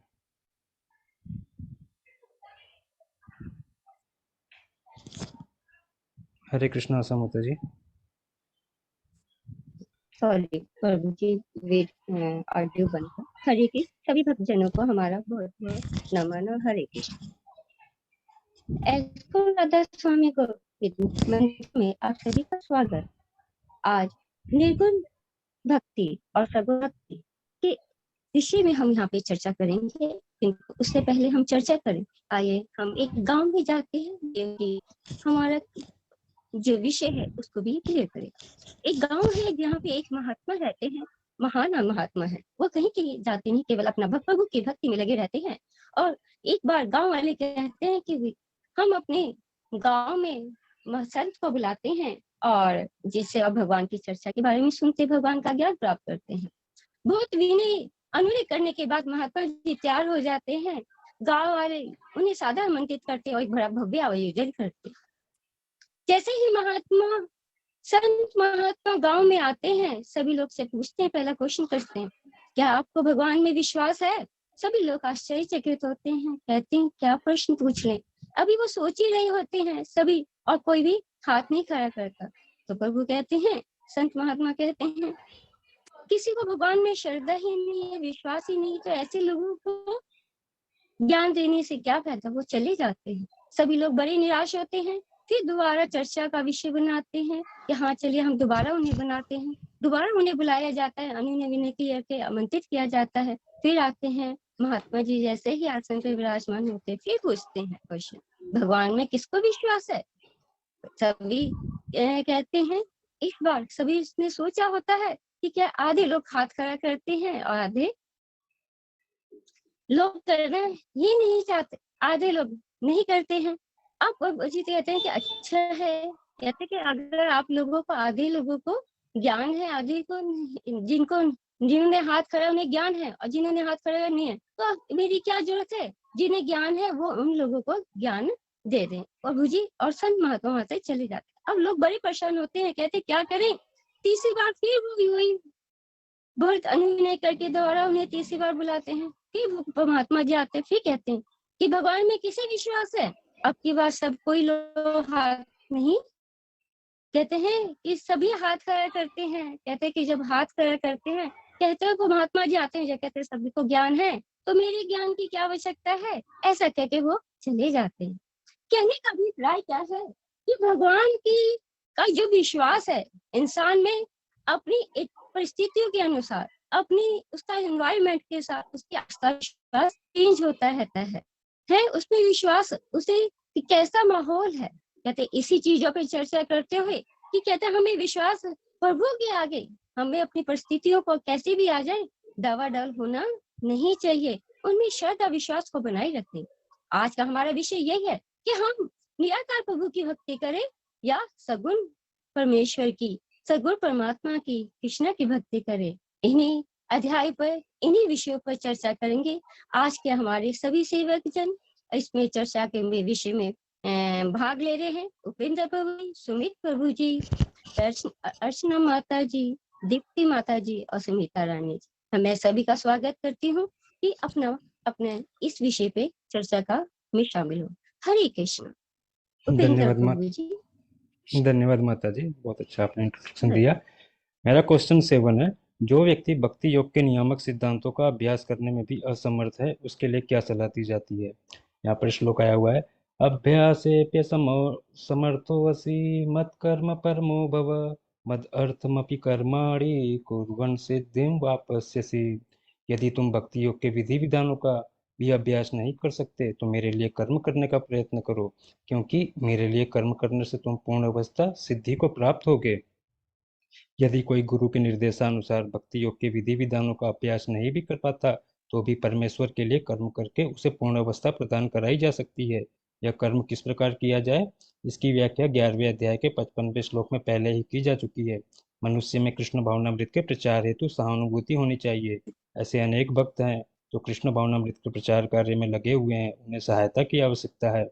अतः भले ही कोई भक्ति योग के विधि विधानों का प्रत्यक्ष रूप से अभ्यास न कर सके, उसे ऐसे कार्य में सहायता देने का प्रयत्न करना चाहिए। प्रत्येक प्रकार के प्रयास में भूमि, पूंजी, संगठन तथा श्रम की आवश्यकता होती है। जिस प्रकार किसी भी व्यापार में रहने के लिए स्थान, उपयोग के लिए कुछ पूंजी, कुछ श्रम तथा विस्तार के लिए कुछ संगठन चाहिए, उसी प्रकार कृष्ण सेवा के लिए भी इनकी आवश्यकता रहती है। कर्म के विविध क्षेत्र हैं और मनुष्य को ऐसे कर्म में रुचि लेनी चाहिए।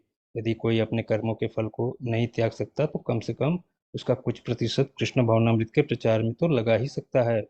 इस प्रकार कृष्ण भावनामृत की दिशा में स्वेच्छा से सेवा करने से व्यक्ति भगवत प्रेम की उच्चतर अवस्था को प्राप्त हो सकेगा, जहाँ उसे पूर्णता प्राप्त हो सकेगी। हरे कृष्णा।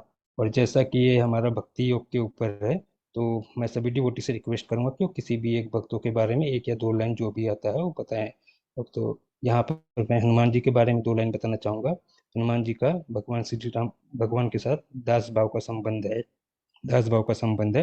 भगवान श्री राम के परम भक्त हनुमान जी अंजनी पुत्र और मारुति के नाम से भी जाने जाते हैं। सबसे लोकप्रिय उदाहरणों और भारतीय महाकाव्य रामायण में सबसे महत्वपूर्ण पात्रों में से एक है। वह भगवान शिव जी के सभी अवतारों में सबसे बुद्धिमान और बलवान माने जाते हैं। रामायण के अनुसार वे श्री राम के अत्यधिक प्रिय हैं और हनुमान जी का अवतार भगवान राम की सहायता के लिए हुआ।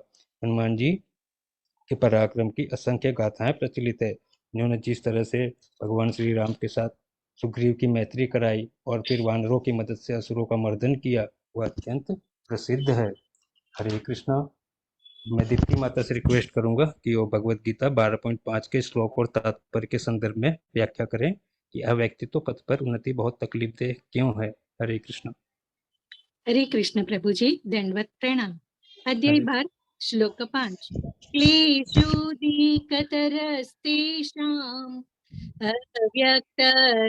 अव्यक्तचेतसाम् अव्यक्ता हि गतिर्दुःखम् देहवेद परवाप्यते। प्रभुपाद जी द्वारा श्रील प्रभुपाद की जय। जिन लोगों के मन परमेश्वर के अव्यक्त निराकार स्वरूप के प्रति आसक्त है, उनके लिए प्रगति कर पाना अत्यंत कष्टप्रद है। देहधारियों के लिए उस क्षेत्र में प्रगति कर पाना सदैव दुष्कर होता है। आध्यात्मवादियों का समूह जो परमेश्वर के अचिंत्य अव्यक्त निराकार स्वरूप के पथ का अनुसरण करता है वो ज्ञान योगी कहलाता है। ज्ञान योग का पथ यद्यपि मनुष्य को उसी लक्ष्य तक पहुंचाता है किंतु है अत्यंत कष्टदायक। जीव अनादिकाल से देवता है। सैद्धांतिक रूप से उसके लिए यह समझ पाना अत्यंत कठिन है कि वह शरीर नहीं है। जो लोग आध्यात्मिक साक्षात्कार के लिए निराकार विधि का अनुसरण करते हैं उनके लिए यह मार्ग कठिन है। उन्हें उपनिषदों जैसे वैदिक साहित्य के माध्यम से अव्यक्त स्वरूप को समझना होता है। उन्हें भाषा सीखनी होती है, इंद्रियातीत अनुभूतियों को समझना होता है और इन समस्त विधियों का ध्यान रखना होता है जो एक सामान्य व्यक्ति के लिए सुगम नहीं होता है। जैसे हम एक गाड़ी लेके एक रोड पे निकलते हैं और कहाँ जाना कैसे जाना हमें नहीं पता है तो हम मार्ग भटक सकते हैं, लेकिन अगर हमने गूगल मैप डाउनलोड किया है तो हम सीधे अपने गंतव्य स्थान तक पहुंच सकते हैं। भगवान श्री कृष्ण ने भी हमें कहा है कि जो लोग अपने मन में मेरा साकार स्वरूप एकाग्र करोगे और श्रद्धा पूर्वक मेरी पूजा करोगे तो जरूर ही मुझे प्राप्त करोगे। श्री कृष्ण मतलब अत्यंत आकर्षक सर्वश्रेष्ठ भगवान श्री कृष्ण का साकार स्वरूप का हमें निरंतर ध्यान रखना चाहिए और सुगमता से हमें वहां प्राप्ति होनी चाहिए। तनिक ये संदेह नहीं है कि जो निराकार स्वरूप की आराधना करते हैं वो निर्विशेषवादियों व्यर्थ ही कष्टदायक को ग्रहण करते हैं और अंततः परम सत्य का साक्षात्कार संदिग्ध बना रहता है। ब्रह्म क्या है क्या नहीं है और इसको समझने का कष्ट वो आजीवन उठाते रहते हैं और उसका परिणाम भी कष्टकारक है। तो हमें ये उपदेश है कि हमें आत्मा साक्षात्कार के लिए ये कष्टप्रद मार्ग को नहीं ग्रहण करना चाहिए। जैसे कि कोई भारत आता है तो जरूरी नहीं है कि वो दिल्ली तक जाए और प्रधानमंत्री तक पहुंचे। अगर निर्विशेषवादियों निराकार स्वरूप की आराधना करते हुए ध्यानस्थ होते हुए ब्रह्म में लीन भी हो जाए तो जरूरी नहीं है कि वो परमात्मा और आगे भगवान की प्राप्ति कर सके। ये 12वां अध्याय है, छोटा सा 20 श्लोकों का है। भक्ति योग उनका नाम है और छोटा सा है लेकिन भक्ति की बड़ी महिमा हमें समझाता है। तो मैं 4 कुमारों की भक्ति की आज एक छोटी सी बात बताती हूँ। सृष्टि की जब रचना हुई तो ब्रह्मा जी ने तपश्चर्या की और प्रसन्न होकर भगवान ने उन्हें 4 कुमार सनक, सनंदन, सनातन और सनत कुमार की नाम से अवतार वहां लिया और हमेशा वो 5 वर्ष की आयु के ही रहे, जो न जवान हुए न बूढ़े और चारों मोक्ष मार्ग परायण रहते थे, ध्यान में तल्लीन रहते थे और ब्रह्मांड में विचरण करते थे। एक बार प्रभु के समक्ष रखे तुलसी और पुष्प की सुगंध से इतने आनंदित हो गए कि तभी से वह भक्ति करने लगे। चारों जहां भी जाते थे भगवान विष्णु और भजन और कीर्तन करते रहते थे। हरे कृष्णा। धन्यवाद माता जी, बहुत सुंदर आपने एक्सप्लेन किया। अब मैं आशा माता से रिक्वेस्ट करूंगा कि वो भगवत गीता 12.5 के श्लोक और तात्पर्य के संदर्भ में भक्ति योग में देवता पूजा के महत्व पर चर्चा करें। हरे कृष्ण। हरे कृष्ण। धन्यवाद प्रभु जी।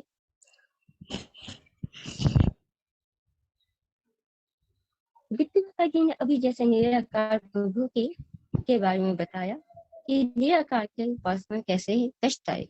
कहते कि जिन लोगों के मन परमेश्वर के अव्यक्त निराकार स्वरूप के प्रति आसक्त है उनके लिए प्रगति कर पाना अत्यंत कष्टप्रद होता है। देहधारियों के लिए उस क्षेत्र में प्रगति करना और भी दुष्कर हो जाता है। कहते हैं कि निराकार भक्त उस भक्ति की भांति है। कहते हैं कि जल बिन मछली, पंख बिन पक्षी के समान है।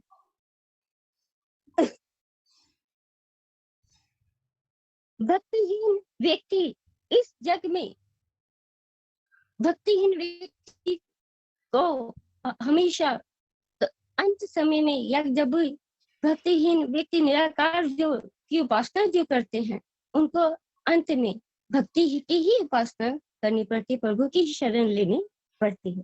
भक्ति के बिना कोई भी आध्यात्मिक जगत में उन्नति नहीं कर सकता। हमें सभी को ईश्वर के प्रति निष्ठा और ईश्वर का साहचर्य प्राप्त करना ही चाहिए। हम उनके बिना इस जगत में क्या हमारा जीवन व्यर्थ है। भक्ति है क्या?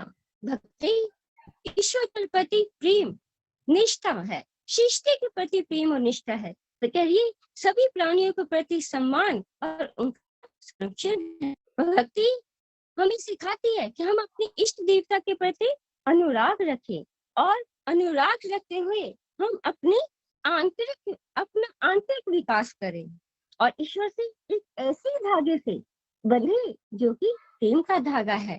प्रेम कहते कि जब हम ईश्वर से प्रेम करते हैं तो उसके प्रति हमें प्रभु का प्रेम प्राप्त होता है। प्रेम कैसा कि प्रेम अपने आप में ही क्या है, एक सर्वोच्च निधि है। कहते हैं कि प्रभु और उसमें हम प्रभु का प्रेम पालें तो क्या है, सोने पे सुहागा है। कहते प्रेम हमारे प्रभु तो साक्षात प्रेम स्वरूप है। प्रभु की कहते कि प्रेम ऐसे, प्रभु से प्रेम जिस क्षण कहते कि प्रभु से हमें प्रेम हो जाता है, भक्त उस चीज को अनुभव कर लेता है तो उसे और किसी उस क्षण के बाद से उसे और किसी चीज की पाने की चाहत नहीं होती, भौतिक अस्तित्व की इसकी इच्छा नहीं होती। वे केवल क्या चाहता है, प्रभु का सानिध्य चाहता है। भौतिक वस्तु उसके लिए चाहे संतान हो, चाहे गाड़ी बंगला हो, कोई भी उसके लिए मायने नहीं रखता है। भक्त के लिए तो बस उसके जीवन में जो भी घटित होता है, चाहे सुख हो या दुख हो, सभी वो प्रभु का प्रसाद समझ के, प्रभु का उपहार समझ के उसे ग्रहण करता है ईश्वर।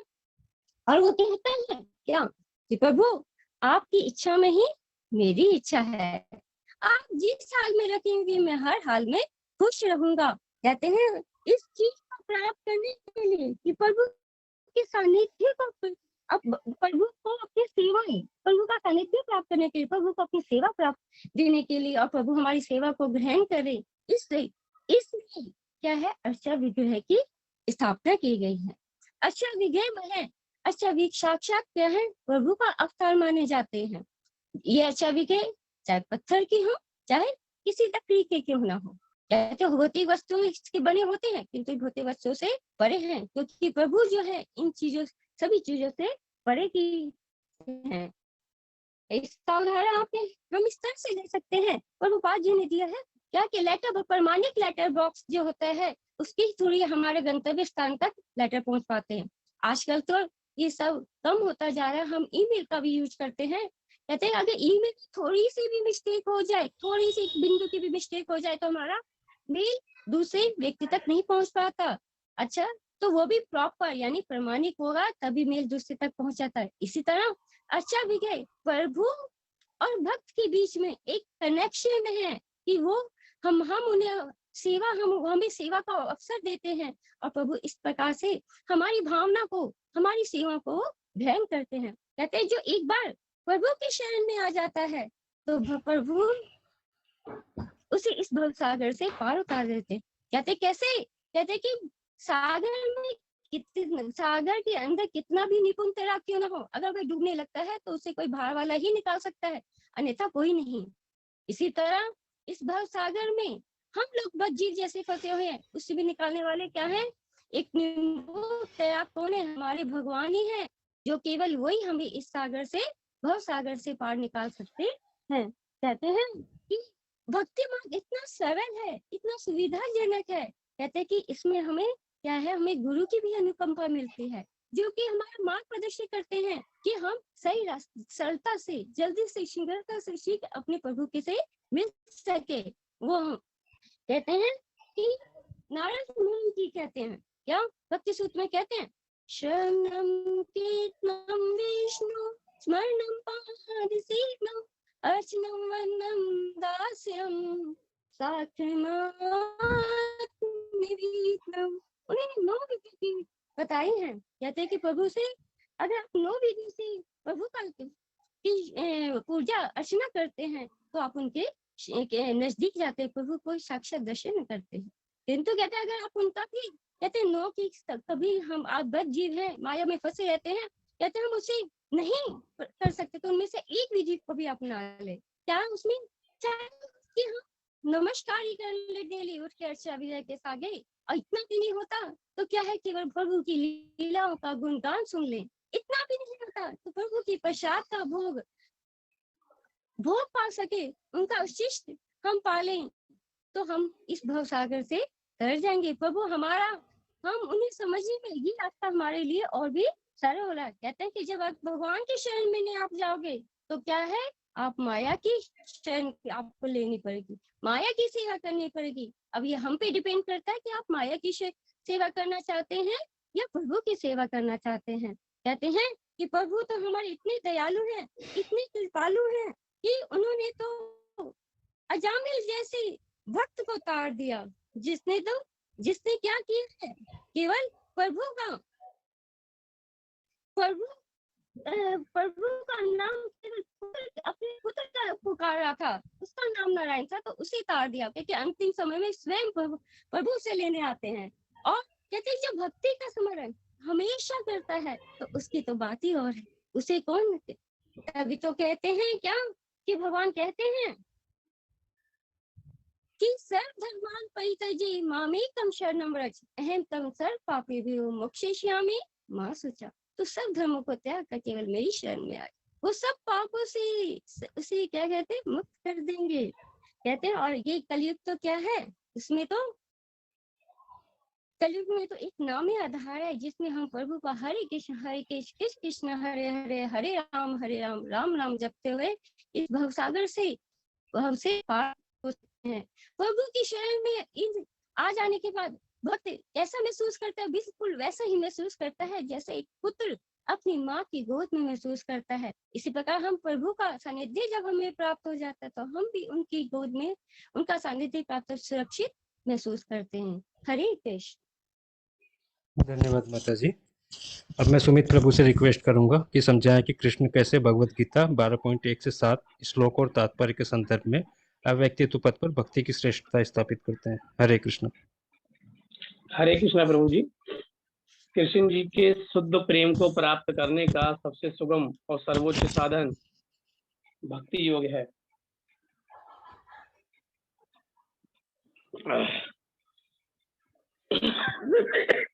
इस परम पथ का अनुसरण करने वाले में दिव्य गुण उत्पन्न होते हैं। हम देखते हैं कि परम सत्य की अनुभूति में विभिन्न विधियों का में भक्ति योग सर्वोत्कृष्ट है। जो इस प्रकार कृष्ण भावना भावित होता है उसके लिए भौतिक क्रियाकलापों का कोई महत्व नहीं रहता है, क्योंकि हर कार्य भगवान श्री कृष्ण के लिए किया जाता है। कृष्ण भक्ति के अनुभूति होने पर उसे पशु पक्षी और सभी में परमात्मा दिखाई देते हैं। पूज्य प्रभुपाद जी कहते हैं कि सरकार द्वारा मान्यता प्राप्त पत्र पेटिका में पते पर पत्र डालकर ही गंतव्य तक पहुंचाए जा सकते हैं और गलत पत्र पेटिका में डाले गए पत्र सही गंतव्य तक नहीं पहुंच पाते। इसी तरह श्री कृष्ण जी की अर्च विग्रह सेवा और प्रेमा भक्ति के द्वारा ही परमात्मा को पाया जा सकता है। भगवान श्री कृष्ण के शरणागत हो जाना ही भक्ति कहलाती है। तेषाहं समुद्धर्ता मृत्यु संसार सागर भवामि न चिरात् पार्थ मय्यावेशित चेतसाम्। 12.7 में भगवान श्री कृष्ण जी कहते हैं, जो अपने सारे कार्य मुझ में अर्पित करके अविचलित भाव से मेरी भक्ति करते हुए मेरी पूजा करते हैं तथा अपने चित्तों से मुझ में स्थिर कर निरंतर मेरा ध्यान करते हैं, उनके लिए पार्थ मैं जन्म मृत्यु के संसार से शीघ्र उद्धार करने वाला होता हूँ। भगवान इसमें स्वयं वादा करते हैं, परम प्रभु इसमें स्वयं वादा करते हैं कि जो मेरा नाम ध्यान या अर्च विग्रह की सेवा करते हैं उनके लिए श्री धाम में निवास प्राप्त होता है। हरे राम राम राम हरे हरे, हरे कृष्ण कृष्ण कृष्ण हरे हरे। आज मेरी भक्ति में आज हमारा राजा पृथु के बारे में कुछ बताना चाहूंगा। आदि अनंत काल में एक राजा हुए बेन, बहुत अत्याचारी और बहुत ही आताताई राजा। ऋषियों द्वारा स्थापित होने पर उन्हीं ऋषियों की विशेष कृपा से राजा पृथु का जन्म होता है, राजा बेन की वहां से। राजा बेन इतने अत्याचारी राजा थे, उन्होंने पृथ्वी को अनुपजाऊ बना दिया था, ऊसर बना दिया था। लेकिन राजा पृथु ने इस भक्ति में श्रम भक्ति को जोड़कर, श्रम के द्वारा जोड़कर, श्रम को आगे बढ़ाकर इस पृथ्वी को उपजाऊ बनाया और उन्हीं के नाम पर, पृथु के नाम पर इस पृथ्वी को पृथ्वी कहा जाता है। हरे कृष्णा, हरे कृष्णा। धन्यवाद प्रभु जी। अब मैं अर्चना माता से रिक्वेस्ट करूंगा कि वो भगवत गीता 12.8 से 12 में वर्णित प्रारंभिक स्तरों से पूर्ण कृष्ण चेतना तक की प्रगति की व्याख्या करें। अपनी प्रतिक्रिया में भगवत गीता 12.8 से 12 छंद और तात्पर्य का संदर्भ दें। हरे कृष्ण। हरे कृष्णा प्रभु जी, हरे कृष्णा माता जी, आप सभी को दंड।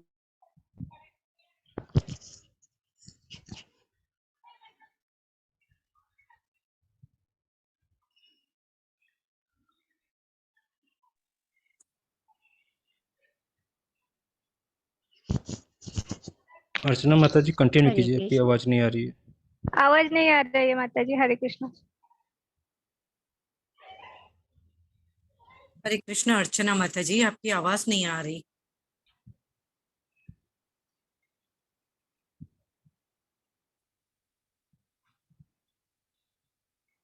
हरे कृष्ण प्रभु जी। ठीक है, हरे ठीक है। कृष्ण अर्चना माता जी। कंटिन्यू करें। आवाज नहीं आ रही है माता जी की। जी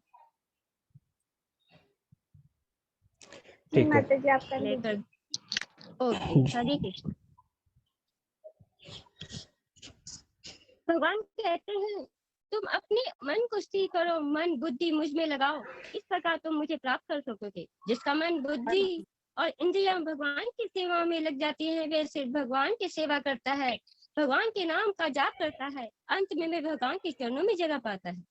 किंतु यदि भक्त अपने मन को भगवान के चरणों में नहीं लगा पाता तो भक्ति के नियम का पालन कर सकता है और भगवान कृष्ण के चरणों में जगह मिल जा सकती है। भक्ति योग की विधि विधानों का पालन करने के लिए हमें गुरु के मार्गदर्शन में नियमों का पालन करना चाहिए। गुरु के आदेशानुसार ही भक्ति योग का अनुपालन करके मनुष्य भगवान की प्रेम अवस्था तक प्राप्त कर सकता है। भक्ति में लेकिन इसी प्रेम भक्ति का भगवान प्रहलाद क्या कहते कि भक्त प्रहलाद थे, वो भी भगवान का नाम स्मरण करके इससे तर गए।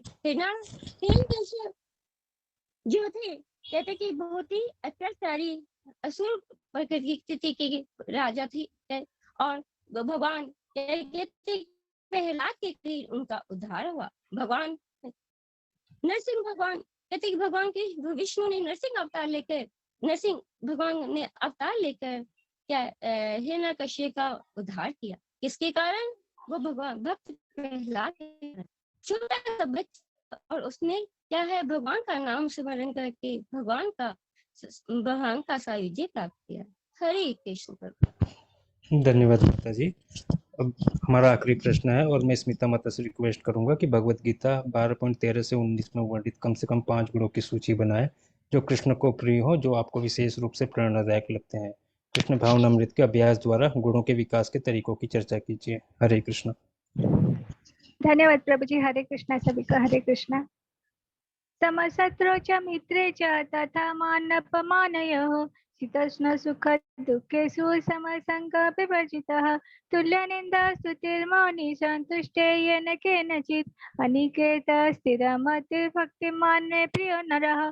जो मित्र तथा शत्रुओं के लिए समान है, जो मान तथा अपमान, शीत तथा गर्मी, सुख तथा दुख यथा यश तथा अपयश में संभव रखता है, जो दूसरी संगति से सदैव मुक्त रहता है, जो सदैव मौन और किसी भी वस्तु से संतुष्ट रहता है, जो किसी प्रकार की घर बार या परवाह की नहीं करता, जो ज्ञान में दृढ़ रहता है और जो भक्ति में संलग्न होता है, ऐसा पुरुष मुझे अत्यंत प्रिय है। कृष्ण भगवान के भक्त में बहुत सारे गुण होते हैं। मैं उनमें से केवल 5 गुणों की व्याख्या यहाँ पर कर रही हूँ। कुसंगति से दूर रहना पहला गुण है। जो भक्त बुरी संगति से हमेशा दूर रखता है खुद को। परस्त्री गमन, जुआ खेलना, नशा करना और मांसाहारी होना, ऐसे लोगों से भक्त हमेशा दूर रहता है। दूसरा गुण है संभाव में रहना। भक्त हर परिस्थिति में सुख दुख हानि लाभ आदि में संभाव में रहते हैं। तीसरा गुण है मौन रहना। मौन का अर्थ है चुप रहना जब तक जरूरी ना हो। भक्त नहीं बोलता, आवश्यक अनुसार ही बोलता है। कृष्ण भावना में रहकर ही हमेशा बोलते हैं। चौथा गुण है संतोष होना। भक्ति चाहे पेड़ के नीचे रहे, भक्त चाहे पेड़ के नीचे रहे या कभी महल में, वह इनमें से किसी से आसक्त नहीं होते। वह स्थिर रहते हैं क्योंकि वह अपने संकल्प में ज्ञान में दृढ़ रहते हैं। लेकिन इस बात पर बल देने के लिए है कि भक्त को ये सारे गुण अर्जित करने चाहिए। सद्गुणों के बिना कोई शुद्ध भक्त नहीं होता। जो भक्त कहलाने चाहते हैं उन्हें सद्गुणों के विकास करना चाहिए। यह आवश्यक है कि उसे इन गुणों के लिए अलग से बाह्य प्रयास नहीं करना पड़ता है। अभी तो कृष्ण भावना में रहकर तथा भक्ति में संलग्न रहने के कारण उसमें से ये गुण स्वतः ही विकसित हो जाते हैं। पांचवा गुण है कर्म फल का त्याग करना। भक्त जो भी कर्म करते हैं कृष्ण भगवान को समर्पित करके कैसे करते हैं। कर्म फल की इच्छा किए बिना कृष्ण भावना में रहकर ही कर्म करते हैं। एक महान भक्त थे राजा बलि, जो प्रहलाद भक्त के पौत्र थे और भगवान के अति प्रिय थे। अति शक्तिशाली तथा पराक्रमी राजा थे। राजा बलि 3 लोकों पर प्रभाव था। त्रेता युग के आरंभ में श्री विष्णु 52 अवतार में ब्राह्मण बालक रूप में प्रकट होकर राजा बलि से 3 पग धरती मांगी थी। जो पग में 2 पग में वामन देव ने तीनों लोगों को मांग लिया था। तीसरे पग में राजा बलि ने स्वयं को अर्पण कर दिया था। इसीलिए नवोदा भक्ति आत्मनिवेदन में राजा बलि का नाम आता है। भगवान के भक्त में से ये एक महान भक्त है जो भगवान को अति प्रिय थे। सबको धन्यवाद। हरे कृष्णा। न कोटि कोटि नमन प्रभु जी। हरे कृष्णा। धन्यवाद माता जी, बहुत सुंदर आपने एक्सप्लेन किया। वैष्णव प्रणाम मंत्र। वांछा कल्पतरुभ्यश्च हरे कृष्ण। कृपादुभ्येव च पतितानां पावनेभ्यो वैष्णवेभ्यो नमो नमः। अनंत कोटि वैष्णव वृंद की जय। श्रील प्रभुपाद की जय। हरे कृष्ण। हरे कृष्णा प्रभु जी। हरे कृष्ण। अपना समाप्त करने से पहले हम एक सार प्रस्तुत करना चाहेंगे, जिसमें कि ये है कि कृष्ण की निराकार प्रभु और साकार प्रभु में हमें किसकी उपासना चाहिए। हमने देखा कि निराकार जो उपासना है वो कैसे है, जैसे कि आकाश बिना तारों और चंद्रमा के है। निराकार भक्ति जो है वो कैसी है, वो उससे बंदर कहते हैं कि आपने बंदर के बच्चे को देखा होगा कि बच्चा जो है स्वयं बंदर को पकड़ के तब आगे कहते कि उसकी माँ वो एक स्थान से दूसरे स्थान और उसमें ले जाते हैं। और उस कंडीशन में क्या होता है कि बच्चा कभी भी गिर सकता है। किंतु एक बिल्ली का बच्चा जो होता है वो क्या है, अपने बच्चे को स्वयं पकड़ के मुंह से पकड़ के एक स्थान से दूसरे स्थान तक ले जाता है। तो जब भक्ति में करते हैं तो प्रभु हमें इसी तरह बिल्ली के बच्चे के समान भक्तों को पकड़ के रखते हैं, जहाँ पे उनके गिरने की कोई संभावना ही नहीं होती है। कहते हैं कि भगवान के जो भक्त हैं, देखो हमने आज भक्तों की कथा का श्रवण किया। जैसे कि सनत 4 कुमार जो हैं भगवान की तुलसी पत्तों से आनंदित होकर आकर्षित हुए, तो शुकदेव महाराज जी भगवान की लीलाओं से आकर्षित हुए हैं। कहते हैं कि परीक्षित महाराज जी भक्ति में इतना था कि परीक्षित महाराज थे कि उनको केवल यही श्राप मिला कि वो 7 दिन के अंदर मर जाएंगे। तो भगवत कथा का शुकदेव जी महाराज जी ने उनको 7 दिनों की कथा सुनाई तो उनका उद्धार हो गया। इस तरह भक्तों का श्रवण करते हुए भक्तों की कथा, कहते कि भक्ति की भगवान तो हैं, कहते आप भक्तों का भी श्रवण कर लेते हैं, कहते उनका सानिध्य प्राप्त करते हैं, तब भी आप क्या है प्रभु के सानिध्य को प्राप्त कर सकते हैं। भगवान को समझ कर सकते हैं। भगवान को समझने के लिए भक्तों का संग होना बहुत जरूरी है। कहते हैं उसके लिए हमें क्या है कि हम सब कुछ देखते हैं, लेकिन हमें प्रभु की हमें जैसे हम बच्चे क्योंकि क्लास में स्कूल जाते तो ABCD सिखाया जाता है, ऐसे भक्ति को सीखने के लिए भी इसकी ABCD है। A for association, A for association, किसका एसोसिएशन है? भक्तों का एसोसिएशन होना चाहिए, भक्तों का संग होना चाहिए। B for बुक, बुक कैसे, बुक को हम रीडिंग करें, बुक को हम डिस्ट्रीब्यूशन करें भक्त लोगों के बीच, जिससे कि इसका प्रचार हो सके। C for चैटिंग, हमें 16 माला का जप करना चाहिए, जो कि हम भक्ति के मार्ग पर अग्रसर होंगे। D for डाइट, डाइट कैसी होनी चाहिए? प्योर शुद्ध शाकाहारी होनी चाहिए। इस तरह हम इस ABCD को हमेशा अपने जीवन में अपनी लाइफ में अपनाएंगे तो हम प्रभु के मार्ग की ओर सदा अग्रसर होते रहेंगे। कोई ना कोई कहते हैं हमें हमेशा भक्तों का संग करते रहने। मुझे एक बार चलिए हरे कृष्णा कृष्ण कृष्ण हरे हरे, हरे राम राम राम हरे।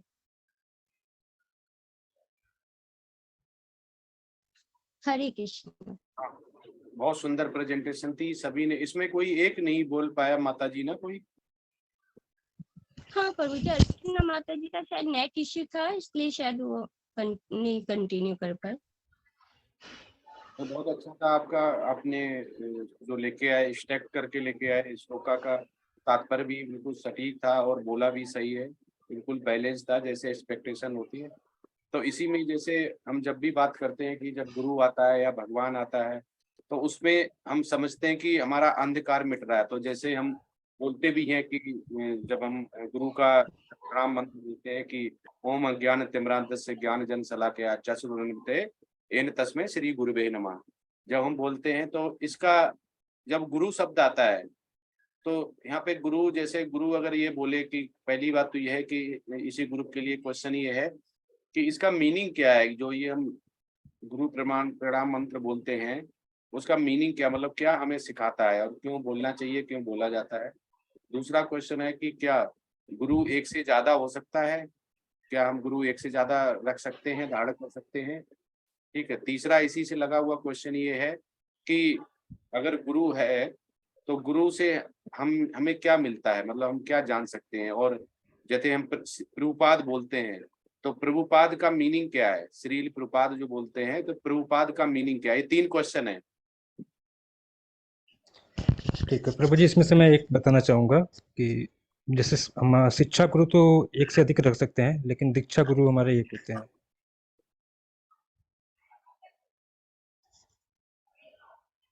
हरे कृष्णा प्रभु जी,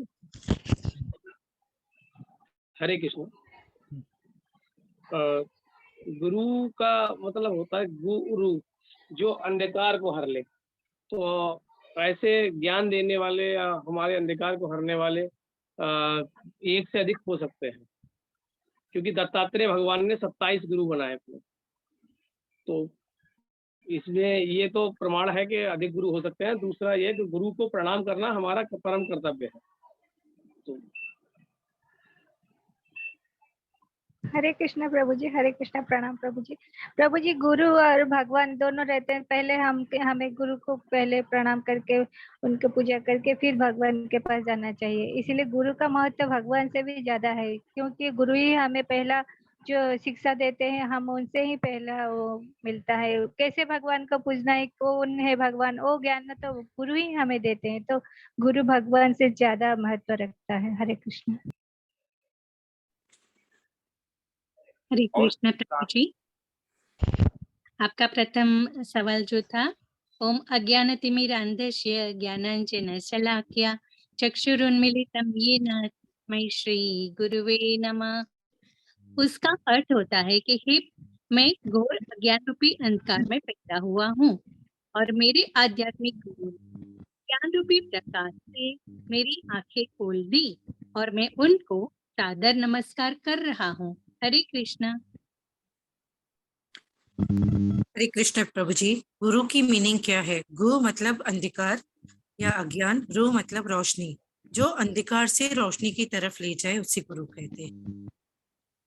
तो नहीं, गुरु एक है या हमारे गुरु एक से ज्यादा हैं या हो सकते हैं?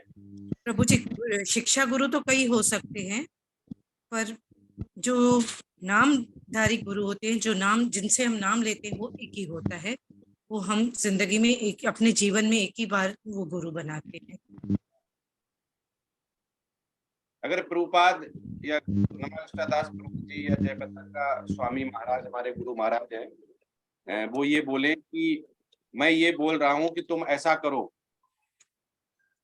मैं बोल रहा हूं तुम ऐसा करो, तो क्या आप करोगे? जी प्रभु, जो गुरु आज्ञा सर्वप्रथम। तो जो कहे कि मैं ऐसा कह रहा हूं ऐसा करो, वो गुरु है?